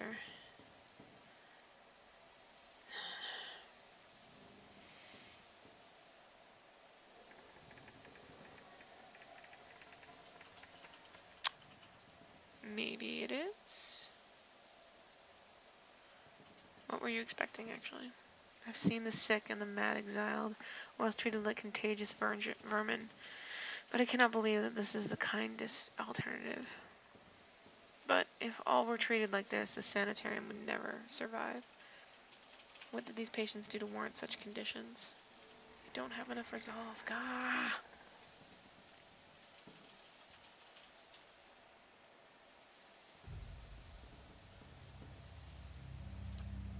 I hope so. You're probably right. It's just hard to see. Let's be on our way and place gnaws at the soul. Okay. Okay, hopefully this is louder for you. I'm gonna guess that this is Scrim. A willowy adolescent boy stands in the center of his cell, gawkish and stoop-shouldered. He stares straight ahead, the occasional blink in his only movement, and it is unclear whether he registers your presence at all behind his glassy doll-like eyes. In this state, the barriers between your soul and his are thin and porous, easily bypassed. If you should wish it, I'll reach out. You close your eyes and edge forward toward the boy's soul, and as you near, a sudden malaise comes over you. You are cold and warm all at once, sweating and shivering and straining for breath as you did on the caravan journey. The soul you approach is the wrong one, a parasitic plant that strangles its host. It is predatory and pitiless, and you have crossed paths with it before. Too late does it occur to you to retract, and already you feel yourself plunging into some interminable abyss of thought and memory. You are standing in a cell now, the same cell, in the sanitarium. The halls are moonlit and empty, and you are waiting. At the far end of the ward, the door opens, revealing a flesh golem in silhouette beneath a stone archway. It makes its usual rounds, the same stops every time, a misbegotten child of despondent creators. When the construct is close, you coil yourself up and spring forward, passing out of the boy's body as though it were a membrane. You can sense his body behind you, collapsing to the floor, a puppet whose strings are cut. You're rushing towards the golem now, bodiless as a gust of wind. Quickly you think to yourself, quickly, and you feel the strength hemorrhaging from your soul as you dart towards the makeshift abomination. You pass into the golem's shell and overtake the soul implanted within, encircling it, suppressing it, and contained in this new vessel you are strong again. You step heavy-footed down corridors unheeded by the other constructs and scrutinized only by the wary, untrustworthy eyes of the mad, coming at last to an office piled with books and scribbled papers and the perverse implements of animancy. You set your oversized hands upon a large machine, a nest of globes and tubes and coils in the center of the room, and go to work, bending wires and unsettling alignments. Your surroundings are pulled past you, or perhaps you are pulled past them, and they dissolve into a blur. When they settled into place again, you are outside on a clear day, standing in front of the crowd stacked high above you on the tiered seats of an amphitheater. You are acting for the crowd, standing deliberately still, but this is no play. A balding man with rodent-like features is strapping you to a machine, the one you are tampered with. You see your arms for the first time, short and fleshy, unmistakably those of a little girl, but this body is not truly yours. Your mind still holds the same determination, the same heartedness as before. The body itself is cold and vacuitous. Unlike the others, this one has no soul of its own. The man speaks, and the crowd applauds with an enthusiasm worthy of a hero's entrance. Bear witness, he says, and he pulls a lever. The machine shivers and sparks, and his bead of sweat rolls down the side of the man's brow, but the crowd's apprehension quickly gives way to awe as a crystal globe fills with radiant mist and casts the entire theater aglow. He opens a valve, and the globe crawls through the tube along the length of copper wiring that runs to a set of electrodes beneath your armpits.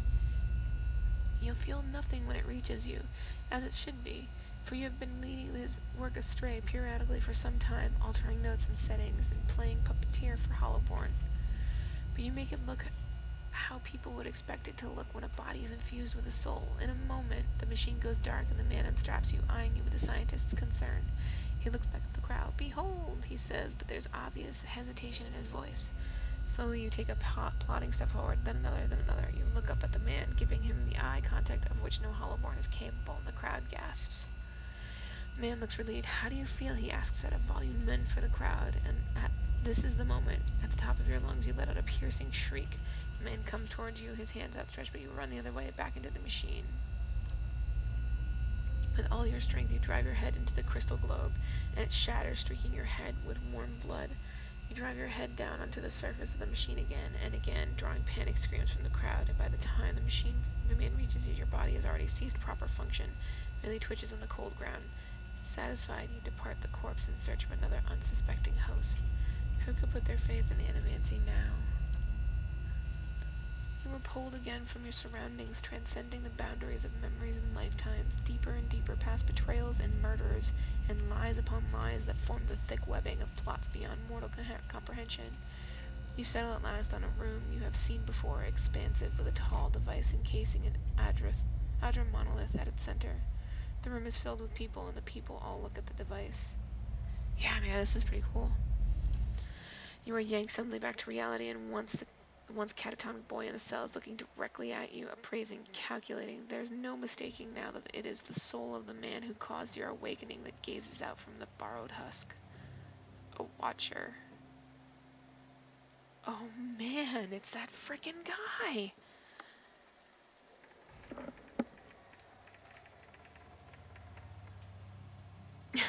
I could say that, but... You made me into a watcher. I need you to undo it. Is that so? He makes no effort to hide his disinterest, but he continues to search your eyes. He makes a slight grunting noise, and his eyes soften for an instant, and it seems, for that moment, that he recognizes you. He opens his mouth to speak, and then seems to think better of what he was about to say. His jaw tightens. I know your look. You hunger. Hunger for answers that elude you. It gnaws at your soul. It usurps your reason for being. You are like everyone. I will help you let go. He dodges backward with startling grace, putting himself out of reach. On his face there is no malice, only this passion of a farmer putting down a sick animal. Then suddenly he slumps forward. Oh, he's gonna attack.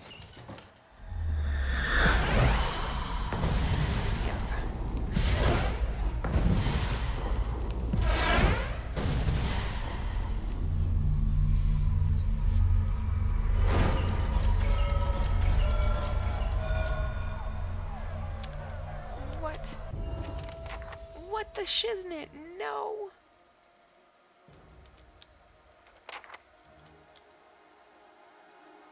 Oh, taxes were lost by bandits. But also, what the? I don't want to kill all these people. I was probably supposed to talk to somebody. Oh well.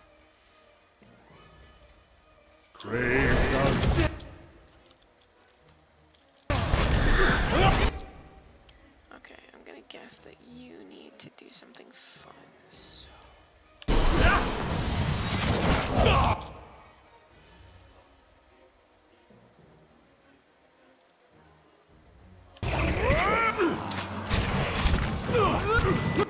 Oh, I'm gonna get narfed here. Hold on.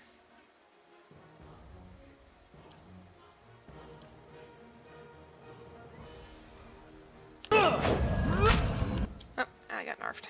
Oh well. Idleman. Idleman, how could you do this to me? Okay, except you. You stay. You stay attacking this guy. Hey.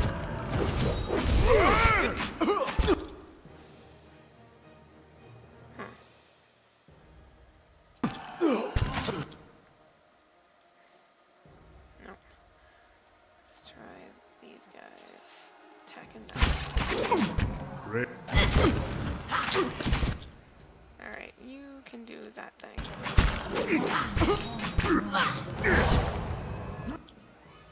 That'll make him feel a little bit better and probably...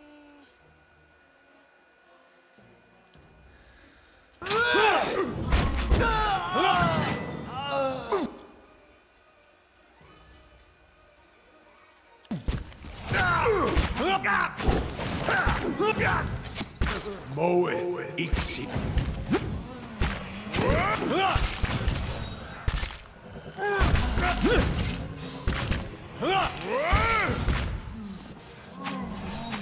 I shall deal with this one.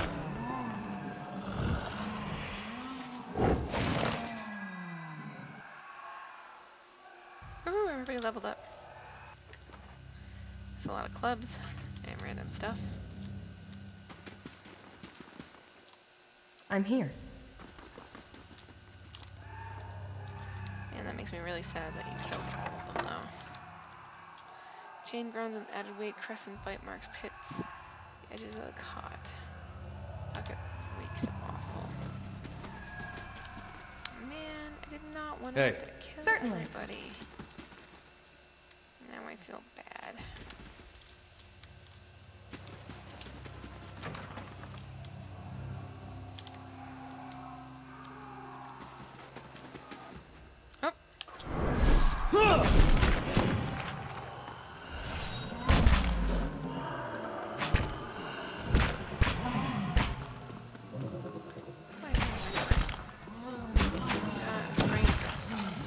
Stand together!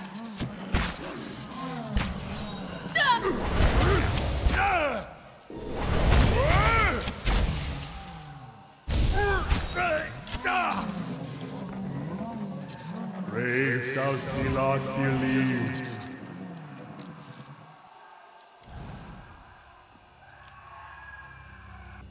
Brave thou. That's it! Dead on!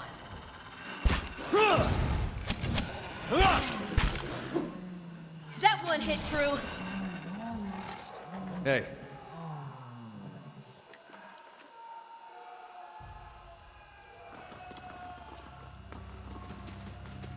And what does the flame reveal?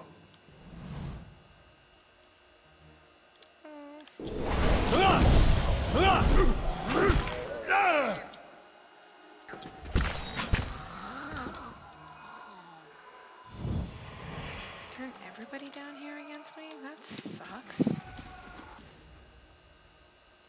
Brave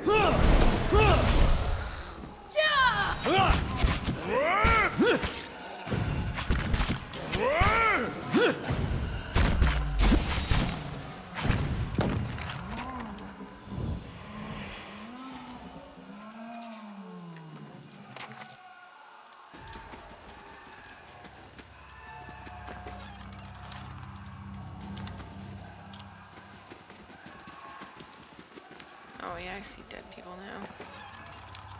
So I guess he did. Turned everybody against me.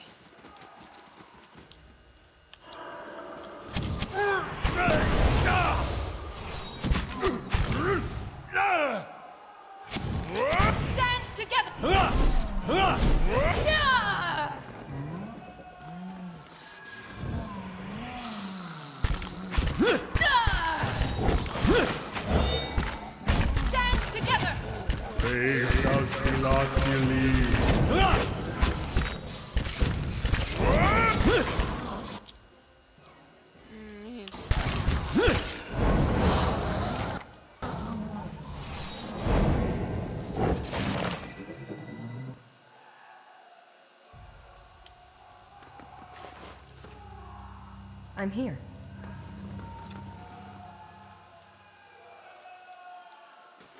Let's see if this bugger is still over here.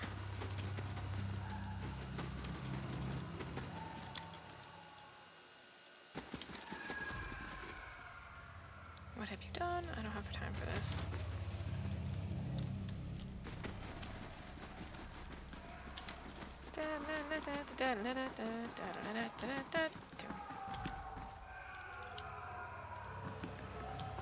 Oh, yeah, you're right. I totally forgot about that part. Thank you for reminding me, Matt. Let's see. I guess mechanics? Oh. Really? No, survival is more important for me. Oh, what do I get now?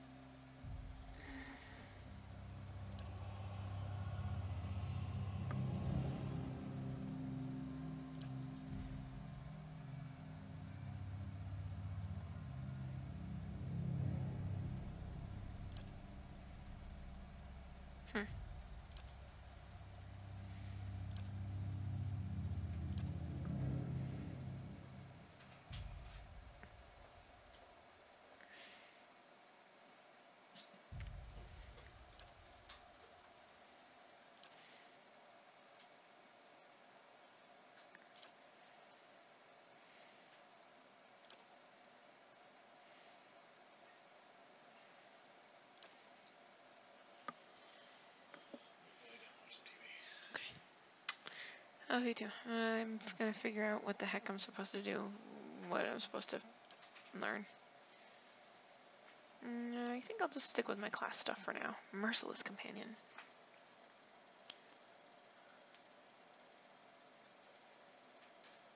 Sure. Oh wait, Strength and Bond, what's this?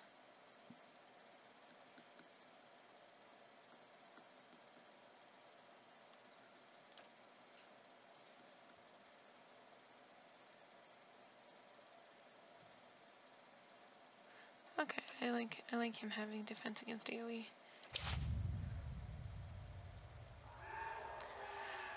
That was me? Oh.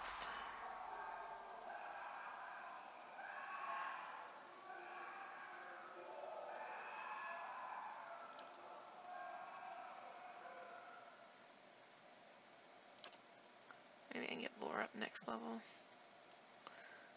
Oh boy, what am I gonna do here? I get one spell.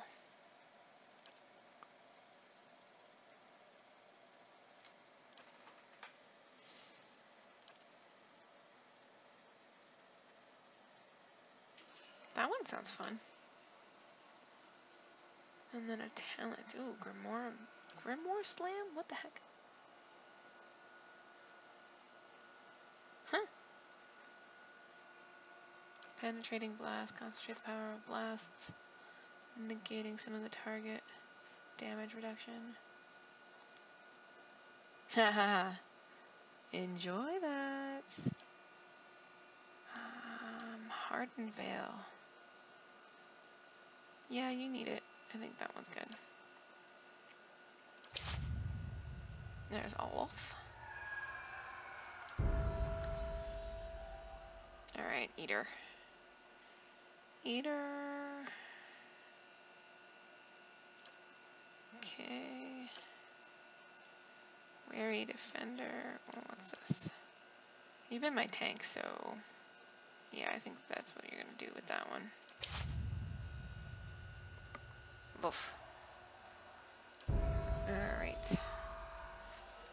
Durance. Durance. We'll go with lore. Lore's good. Interdiction. That gives a daze. Inspired Flame.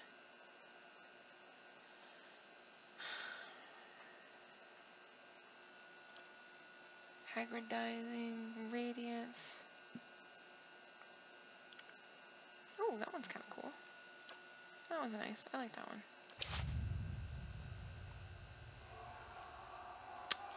Alright. Kana, what are we gonna do with you?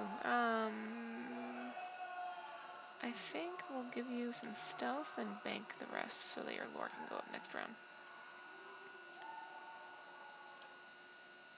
Gurnisk slew the beast, but soon faced its kin. Oh, I like that one.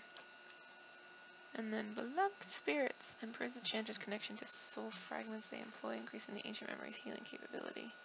Sure. I like it. Done. And Sajini, what you gonna do? Her survival is way better than mine. That's cool though. Her stealth is gonna also be better than mine. And then we'll bank it. You get the nah, yours is vicious because you get the fox. Done.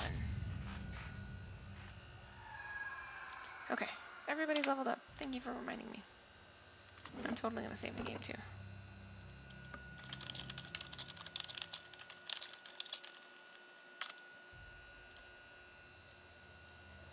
Okay, and then...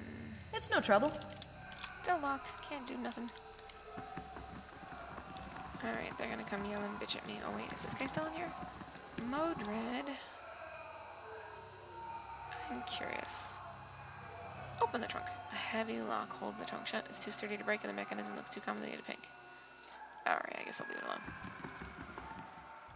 Getting out of here, it's not safe anymore. Yeah, that's legit, man. I do not blame you.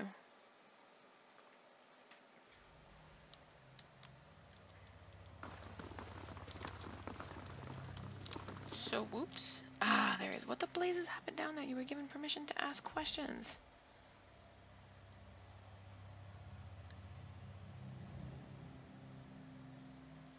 Asa was being influenced by a patient, but the patient really wasn't himself at the time. Yeah, that one sounds about right. You finish your explanation and Ismar breaks his silence. I've read accounts of people in history who could do what you describe. The accounts are few and brief and never reliable. Some go as far as to suggest that they are all the same person. If truly such a person was here among us plotting our ruin, would that I had a body again and could be of some real use in our time of need. I fear what the future may hold for this place. I'm grateful you were able to dispatch the threat before there was loss of innocent life. We very nearly had another scandal on our hands. What of Azo? What part did his experiments play in this catastrophe?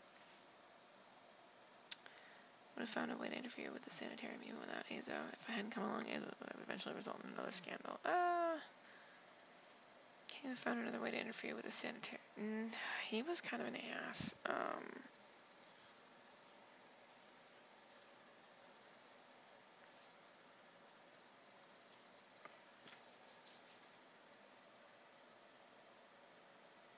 Yeah.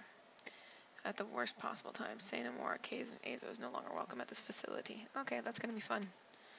So not only am I going to have some dude out for my head because of the thing. Alright, that's fine. That's fine. I can have a big important animancer after me too. It's all good. Greetings. Okay, so I wonder what happens now.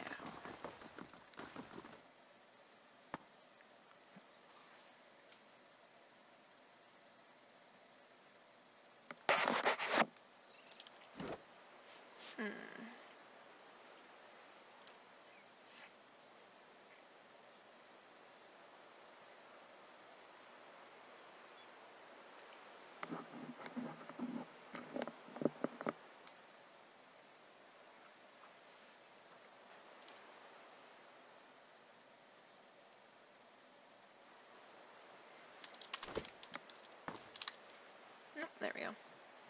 How do you do? I have a message for you. You are summoned to Hardret House where Lady Webb wishes to meet with you as soon as possible. And here, I thought the locals were exaggerating about Dunride Row. Seems like your man's names come up in some important meetings. I hope nobody was shouting it at the time. How do you know where to find me? Well, it's Lady Webb. She knows everything. Tell me about the lady. Do you not know Lady Webb? She's, well, no one's seen her exactly in a long time, but she's the mistress of Dunride Row. Has been for as long as anyone can remember. She's dead. She's supposed to be older than anybody, and she never leaves her room. Some say she's wasted away, and she's just a pile of bones, kept animated by dark magics. She's still at it, best anyone can tell, learning things, keeping us safe, pulling the strings behind the throne, too. It's said, has a ring of ciphers doing her bidding, telling her everything that goes on. You do wrong in this country before you go asking the gods for forgiveness. Best you ask Lady Webb first. And where can I find Hadrid House? It's just over there, the southwest corner of Brackenbury. Okay. Well, I've already been there, so this should be fun. Ooh, older robed man. As you near the apparition, you are overcome suddenly by a powerful anxiety that sits like a stone in your stomach. The feeling is not quite real, the recollection of an emotion rather than the emotions itself. It wrenches your insides, nevertheless. The apparition's brow is tensed, a look of concern plain across its face. The other missionaries say you have been neglectful of your duties. They lie. They speak out of concern for you. Now tell me, is there something to their concerns? Pain in your stomach deepens, and you feel for a moment as though you're about to be sick. Forgive me, Eminence, I wish to leave the order. The man folds his fingers together and presses them to his mouth, thoughtful. You have been an apt student, and your convictions have inspired those around you. May I ask what has changed to make you feel this way?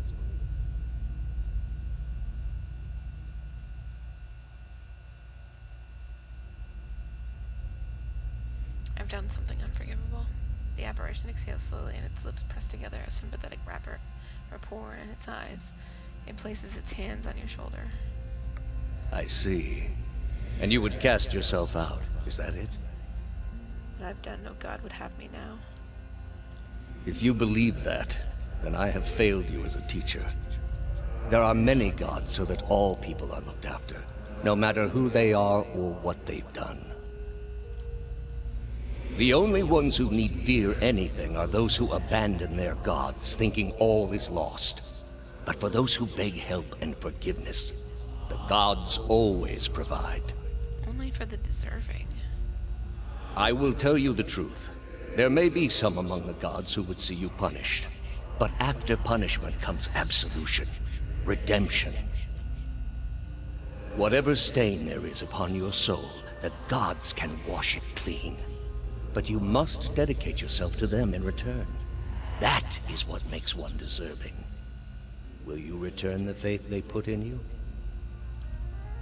The knot in your stomach seems to loosen all at once, and the anxiety is replaced with something else, entirely something warm and soothing, and it is something you know you can never repay. As the vision fades, you start to become cognizant of the many onlooks aimed at your direction. Your last response echoes in your mind. I will. Sorry, guys. I got a little loopy.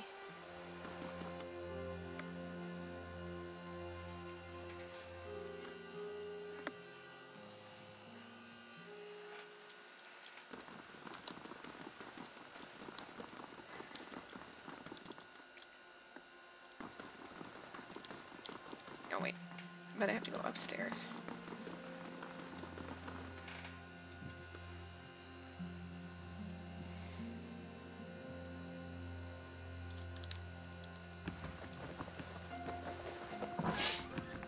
Lady Webb will see me now. Oh, okay.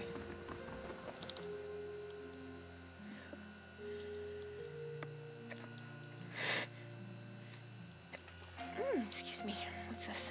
The notes are scribbled in cryptic shorthand. This woman clutches a thick stack of parchment with spindly, wrinkled fingers, their flesh stretched thin to near translucence with extreme age, a gossamer veil over pale blue veins.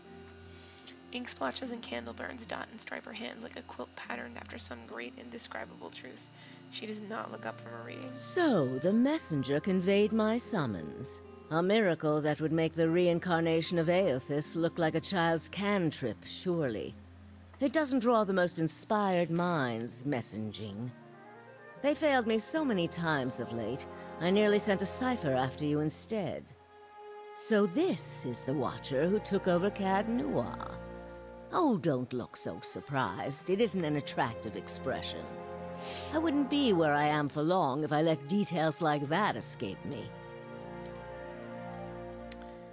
So it's true, those spies of hers don't miss much. And this fiasco in the sanitarium that you seem to have gotten yourself into the middle of. What in blazes possessed you to stir that nest of trouble? It's a personal matter. A personal matter that has you tracing the footsteps of the leaden key. It must be some problem you have. Oh, yeah. You're not the only one with an interest in their recent activities. I've lost 4 ciphers this year alone trying to get someone inside their ranks. As it is, we only have our suspicions about who is in the group and what they intend. Which I suppose means we have much in common with them. I asked you here because I wanted to know what your interest was in all of this. I thought perhaps we might help each other. Why are you looking for the leaden key? I ran across a man in one of the ruins. It's important that I find him again. She closes her eyes and the lids flicker, then her face goes still and her mouth parts a little more than a sliver, and her hand briefly drops open, spilling some of her parchment to the ground, the pages wafting around her legs like the leaves of a dying tree.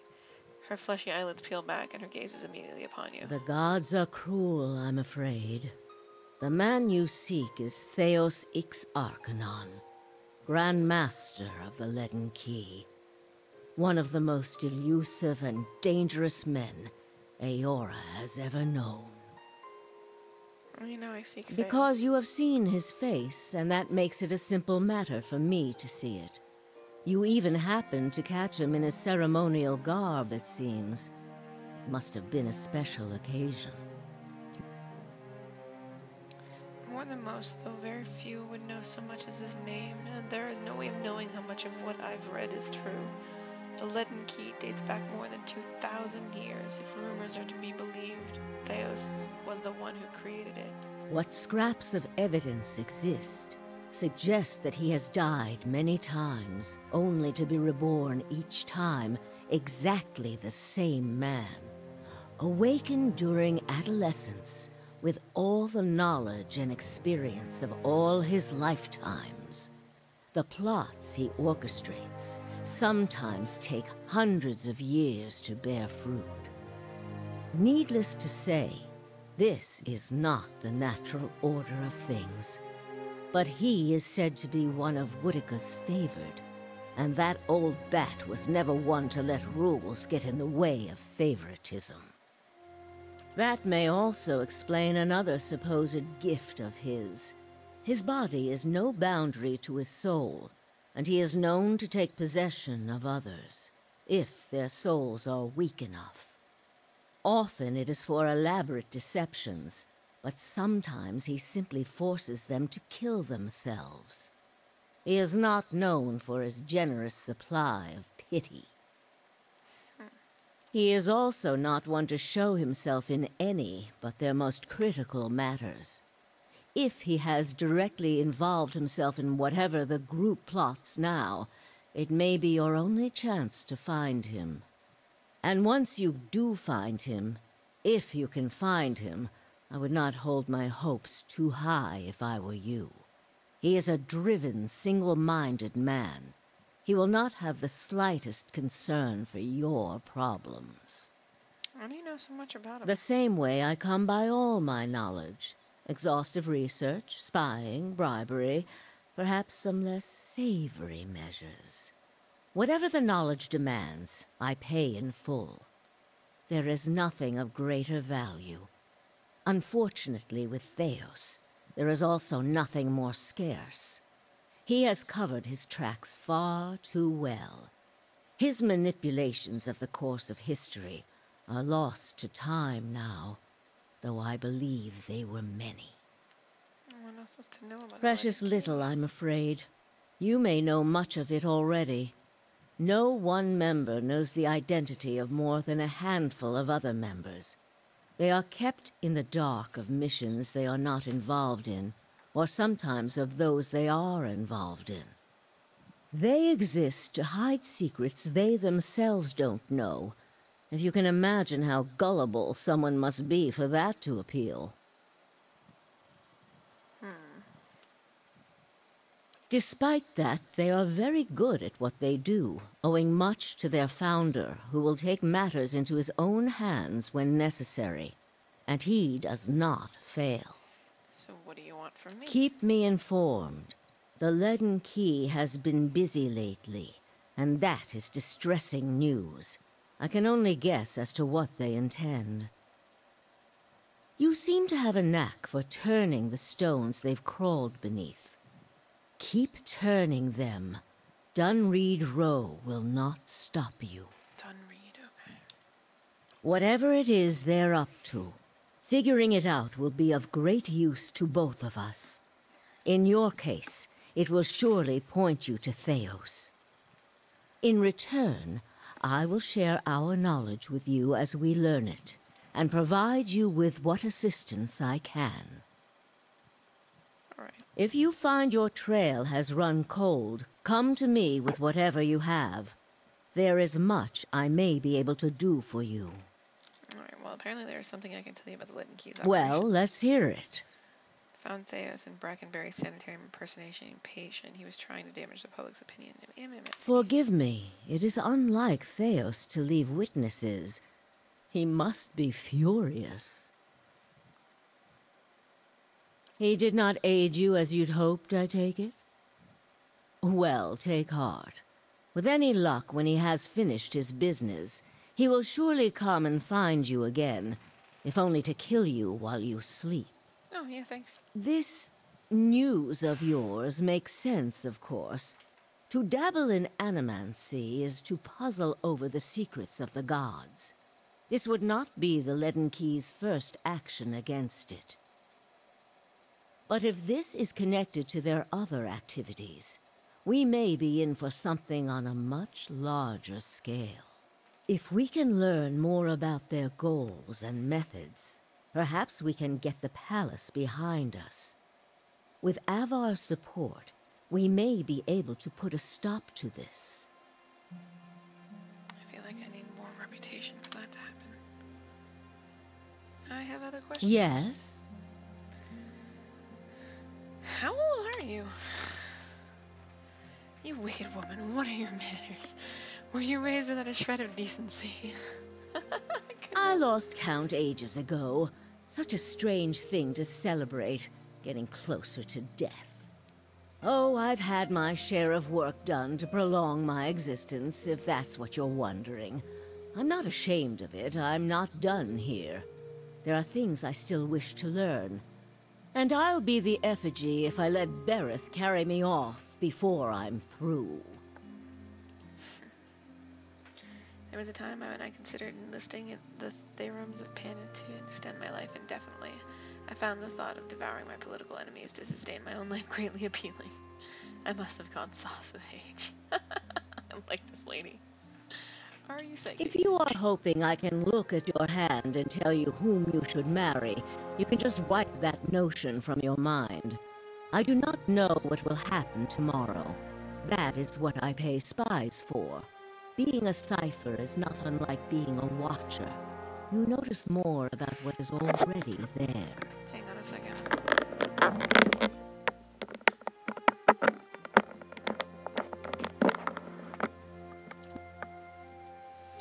Many can hold an object and know where it's been, or peer into the thoughts of people around them. They can also sometimes affect those thoughts, but that would be unethical, of course. Tiny talented few pick up so much about the world around them. They can get images of things to come, but these are fleeting and unreliable. You said you don't know what will happen tomorrow. Who said I was talented? I don't. At least not that I can trust. And with me, it's only about ever one thing anyway. What's that? A quiet day at home. Is there a Lord Webb? There was. What happened? He believed in dying with dignity. He was old-fashioned that way, my husband. We saw the world very differently, he and I. But he was good to me while he lasted. Me? I started this place. In a different time, under a different duke. I impressed the Duke with my research and my work ethic, and he became possessed of the notion that I would be ideal to lead a secret network of gifted investigators. I don't know how such an idea got into his head. All the things there are to know in this world, and you ask me about work. Deerwood is a rebel country. Conflict is in its blood. If you think a few guards posted in our cities keep chaos at bay, you are very new to town indeed. We are Deerwood's cipher investigators, of course. But what we really are is its last barrier against anarchy. People are more at ease when they believe they are watched over by someone more enlightened than they are.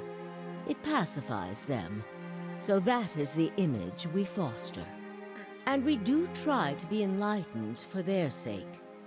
The knowledge we gather here is Deerwood's standing army in many ways. We learn what's vital and we act on it while Deerwood sleeps, blissfully unaware of the terrifying truths all around them.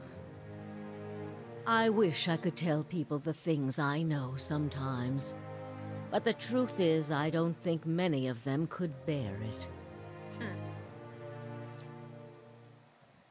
Try your best not to die out there. That's kind of the point.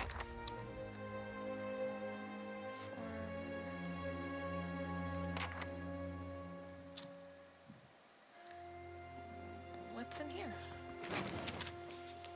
Scroll of prayer against restraint. That's interesting. Alright, well.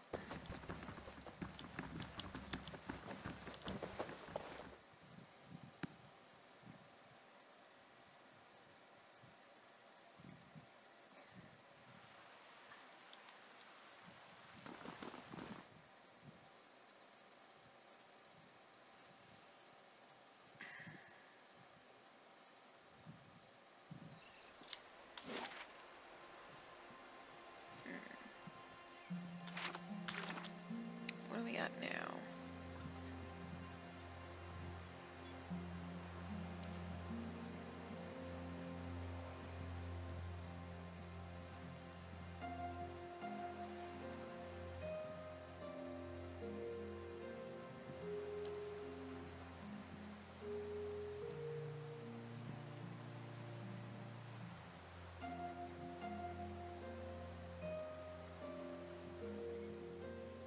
Find the tower, then through Death's Gate.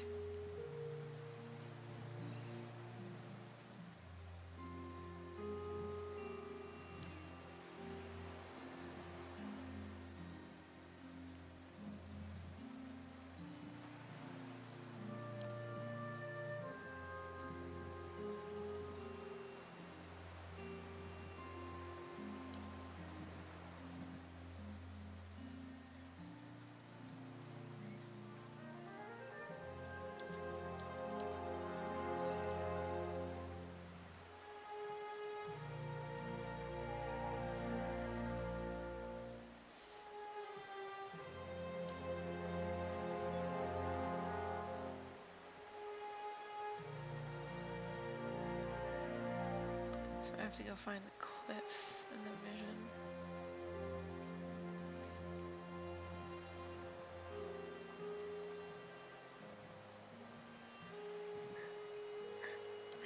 Rogue Knight.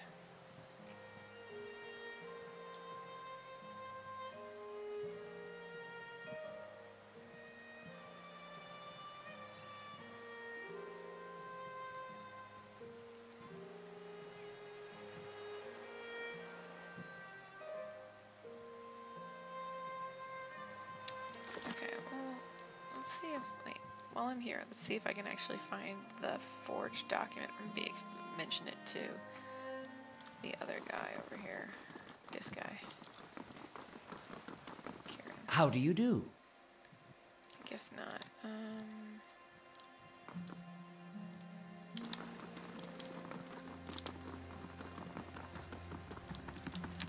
Alright, I've already looked this place over, so apparently there's no way to check out the cipher thing here. Well.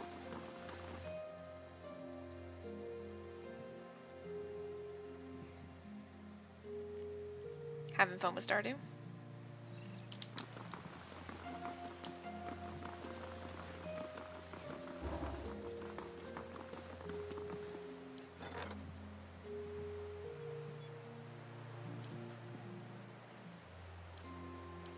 Oh boy, I think I should go back and find out what's going on.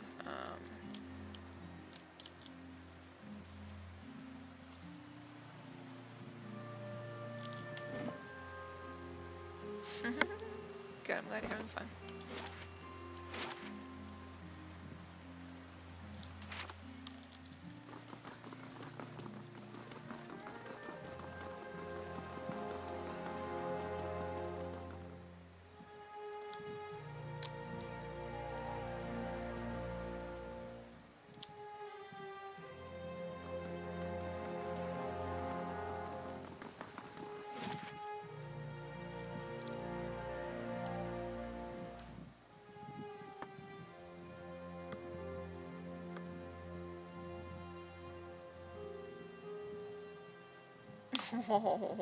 You'll have to eventually. It's very nice.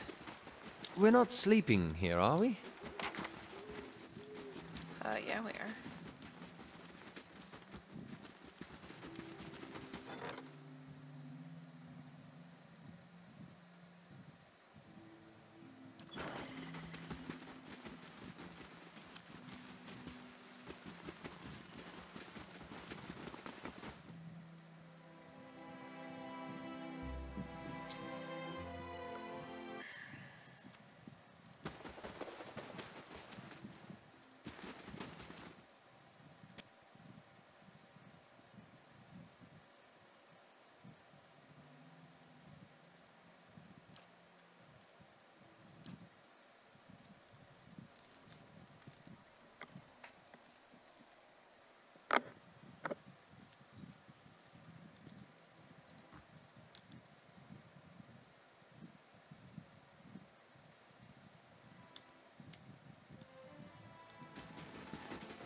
A few repairs, and this keep will be a sight to see.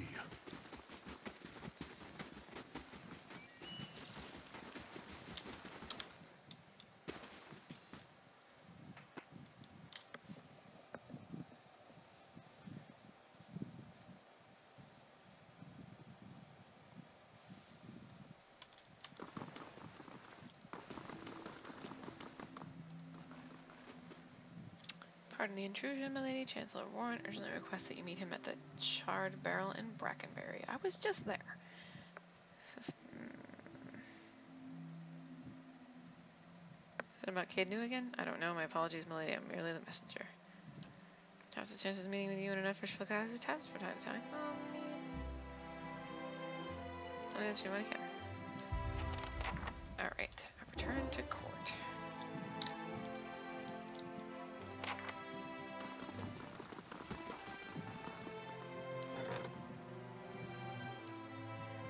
Much longer before finished in an hour. Okay. I can chill out here for an hour while I wait for this to... How long does an hour take?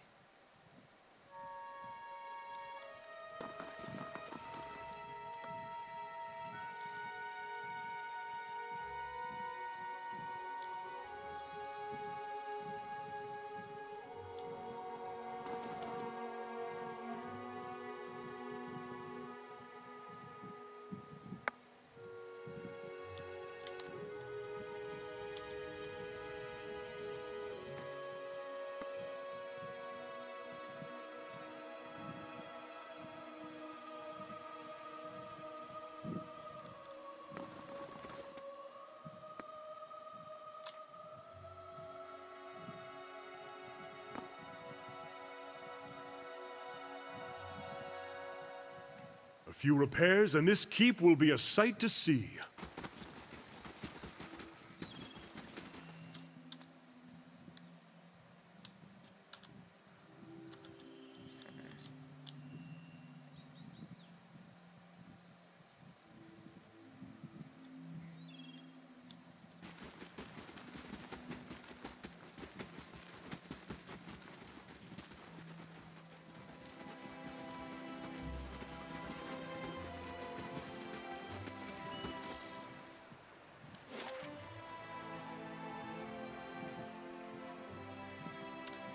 that's where Searing Falls is.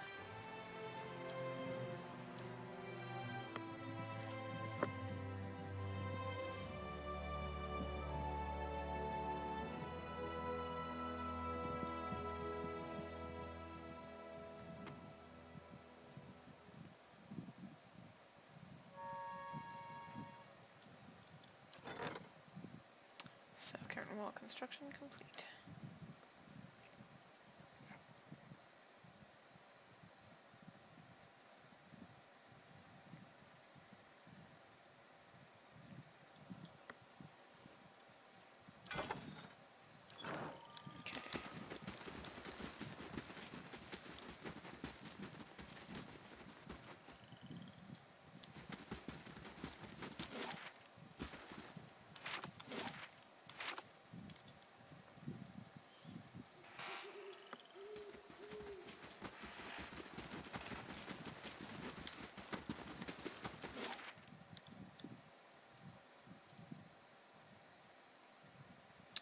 How do I get to Searing Falls then? Wait, do I have to go out this way?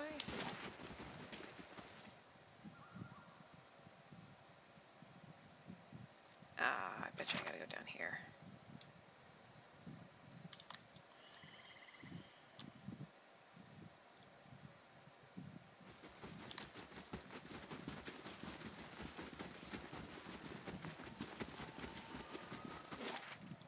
Haha. Take you 8 hours, that's fine.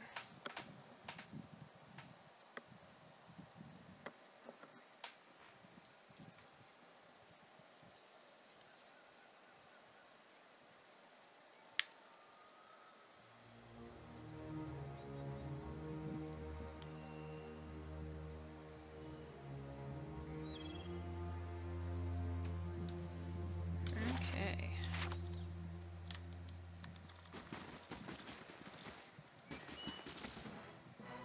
What the shit is that? A drake. Brave thou Please tell me this is doable?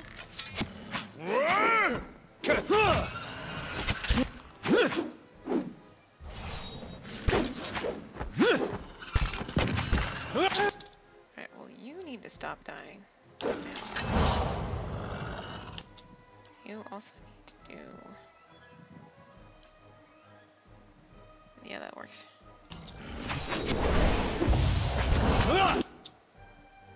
Also, please stop killing me.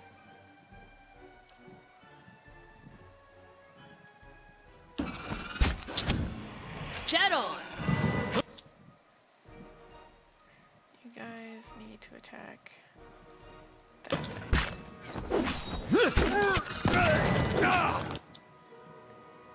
Man, oh man, do I wish there was a way. What's this?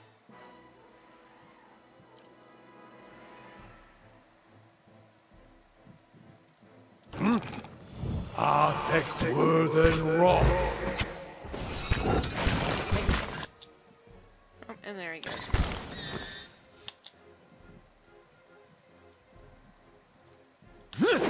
Brave thou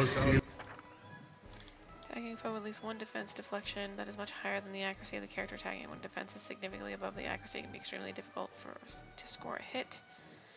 Try to raise their attacker's accuracy or use a spell. Oh, okay, I'll have to wait. not believe. Oh, these guys. Attack that thing. Not like that!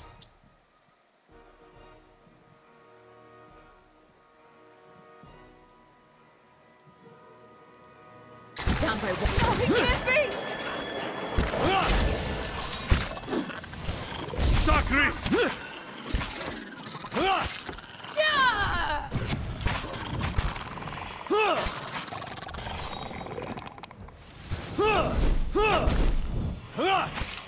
Stand together!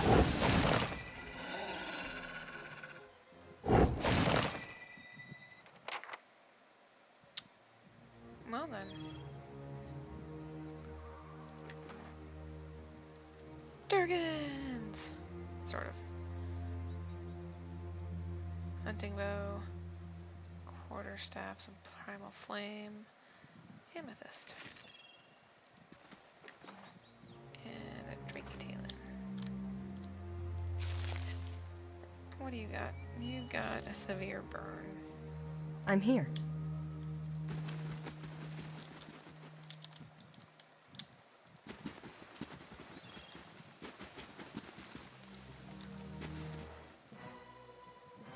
Brave thou Philatili. Dead on!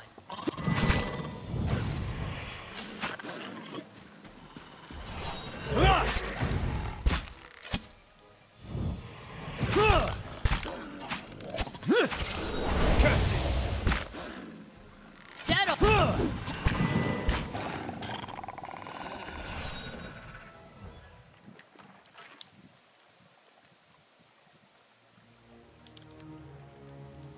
Perfectly transparent, and I'm pretty sure perfectly deadly.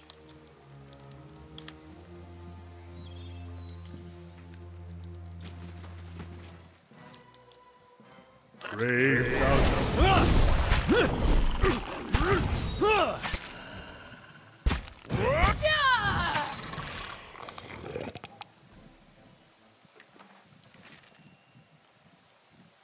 Quietly now.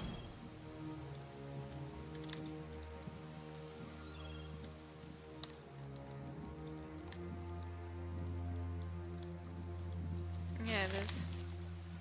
It's very pretty.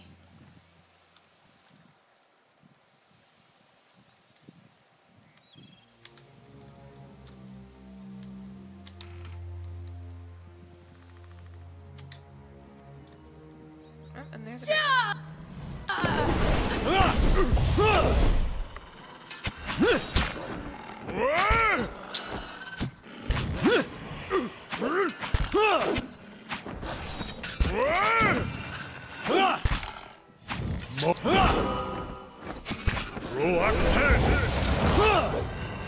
I'll let.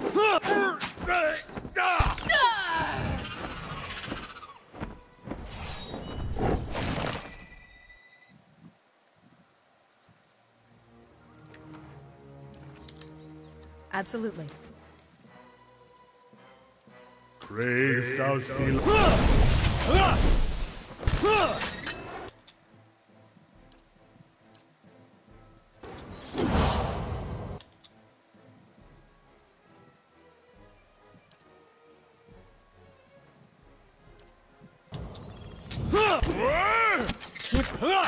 That's not very helpful.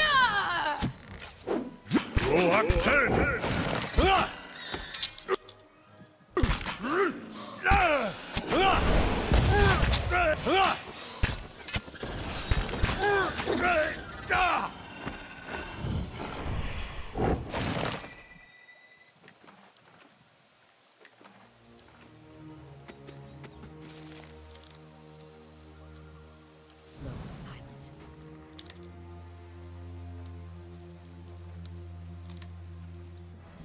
Oh, that Drake sauce coming from. You are gonna need some protection.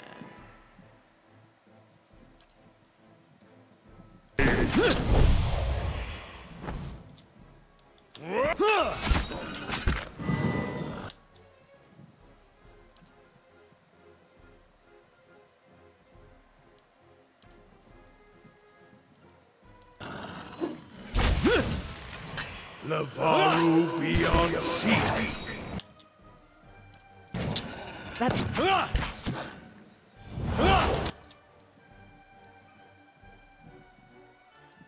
Can't get a good shot with this.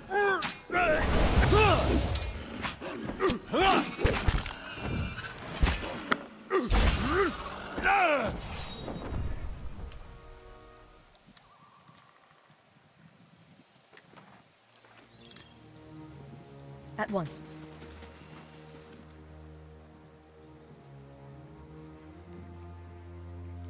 I shall be quiet as a calm sea, which is not very.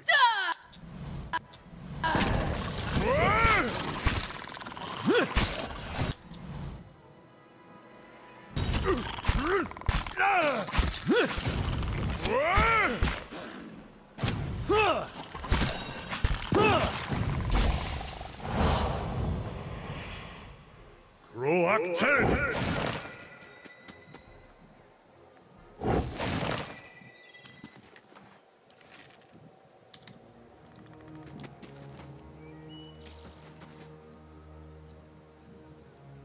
Yes? I shall be quiet as a calm sea, which is not very...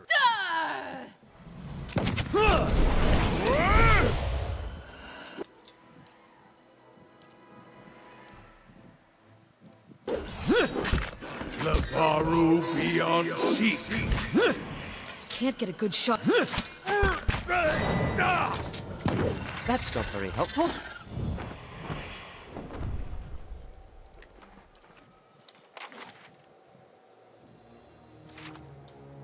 Fine. I'm here. Okay. Whoop. We cannot camp when there's enemies in sight. Yep. Stand together!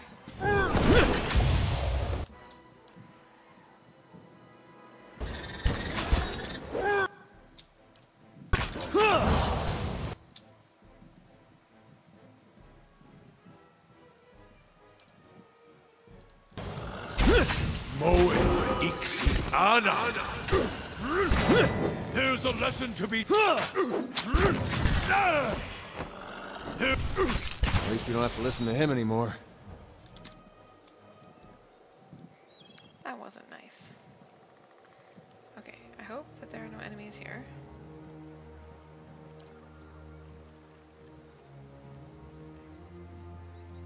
Rest.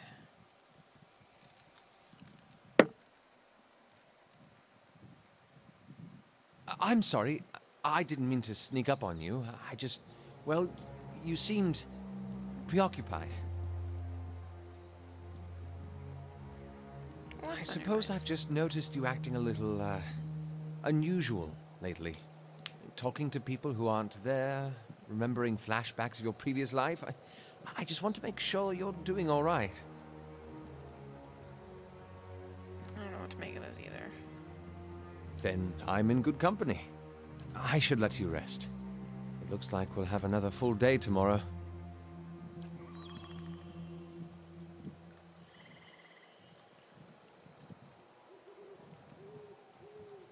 I'm here.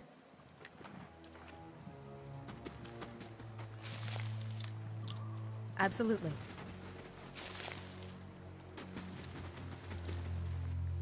Okay, well.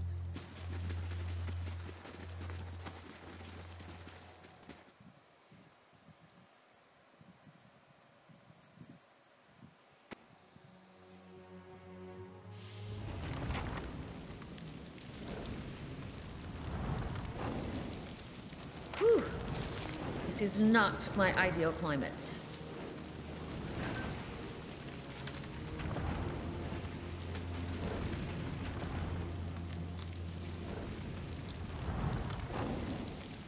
Dead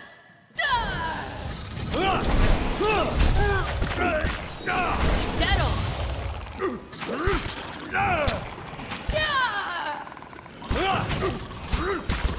Stand together! Brave thou Philothili.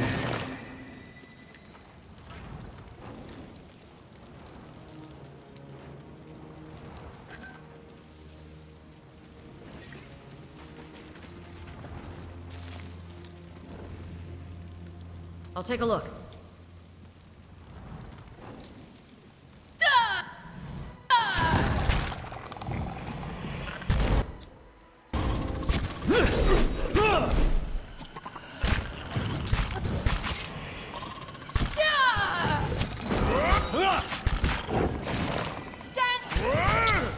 Stand together!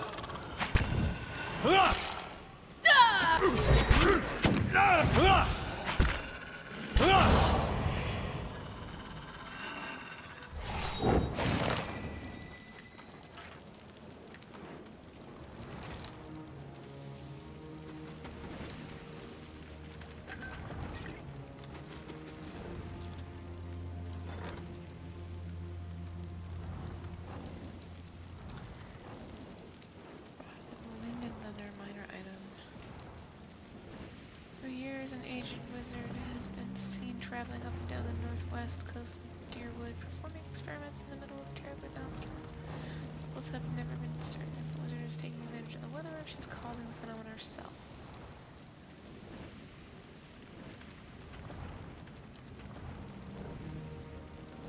Smash or tank? I like tank.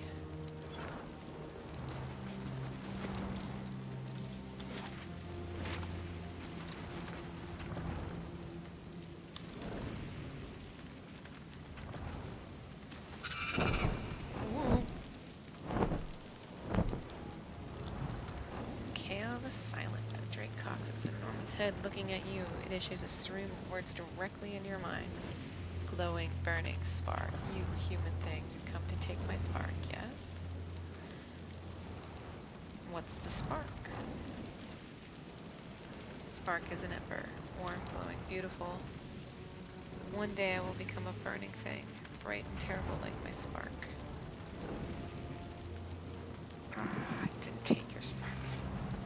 Liar! You come to steal it with your cold, dirty paws. Oh boy, this is gonna suck.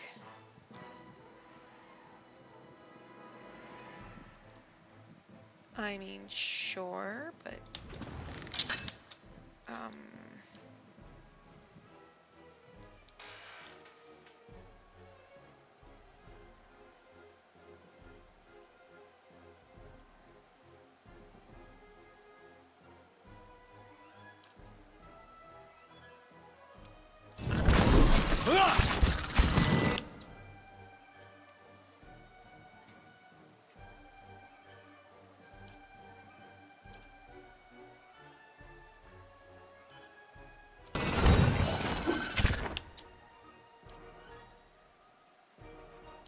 Yeah?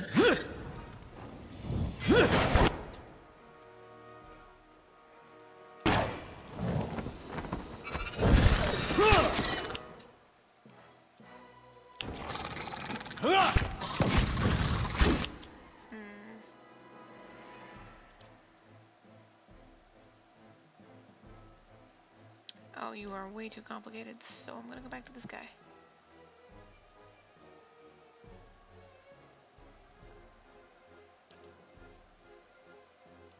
Following your lead.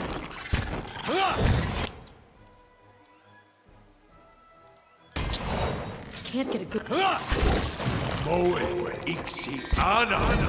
Stand together! Brave Dalfila Gilly.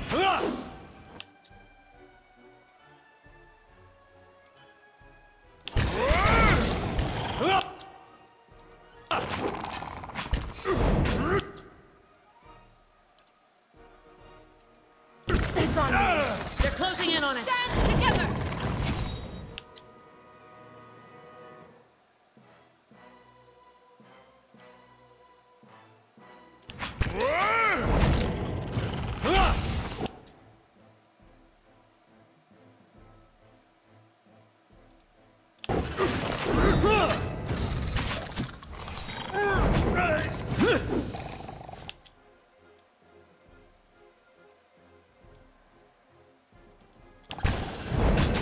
That's not very helpful.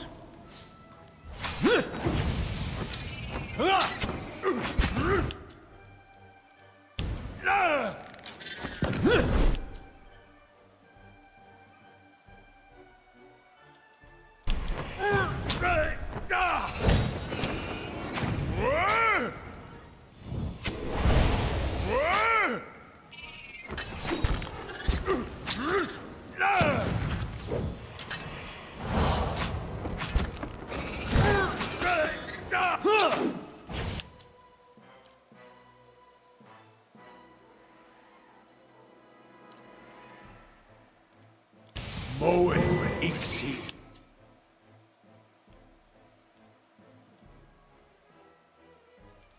Ana.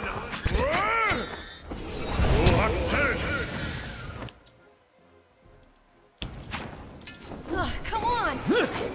Brave Dalfila. My wolf's taken up! Curses.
That's embarrassing.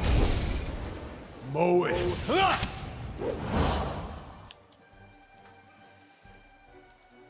Brave does.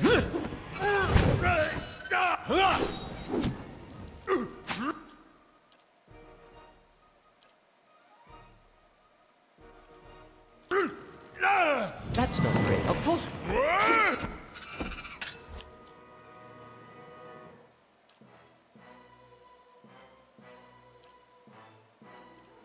That's embarrassing.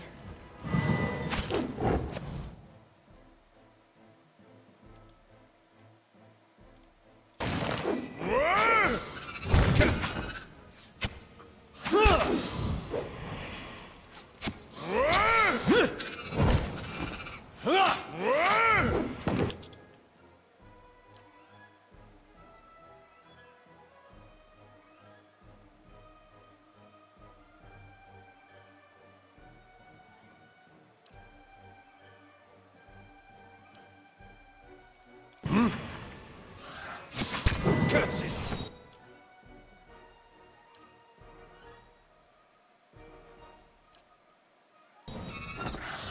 Sacre tu!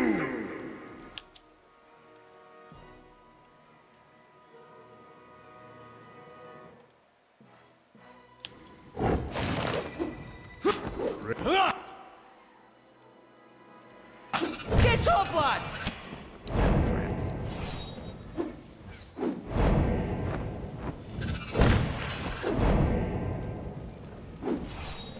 That's embarrassing. One by one, everybody. Stand together! Brave Dalfila.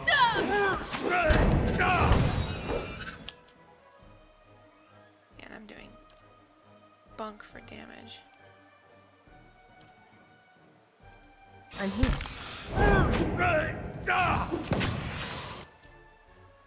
Because my bear is dead. Blueberry dead. I fear we've lost the angry one. Sacre tu! Stand together!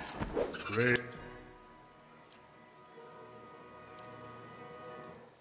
Dalfila Thilim.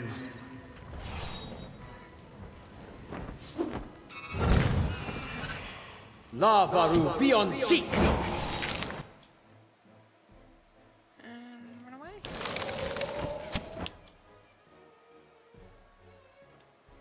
And what's this do?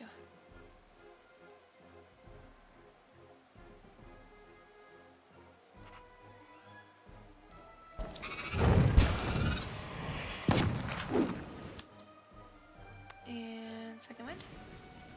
Oh boy.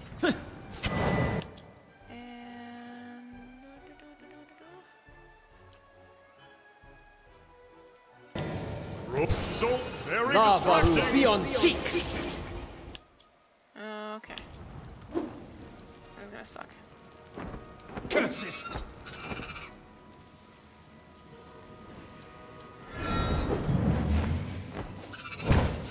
Ah, darn. Well, now I know I have to fight a dragon.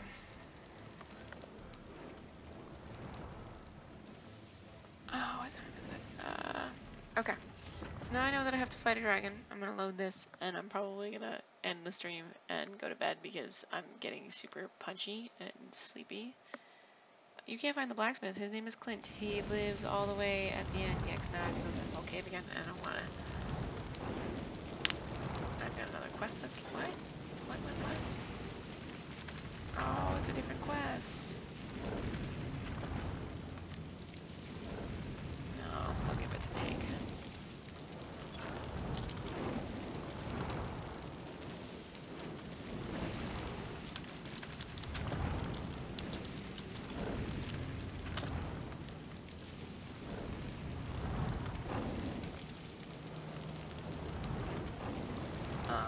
And he's actually not that hard to find. He's on the other end of town in the library.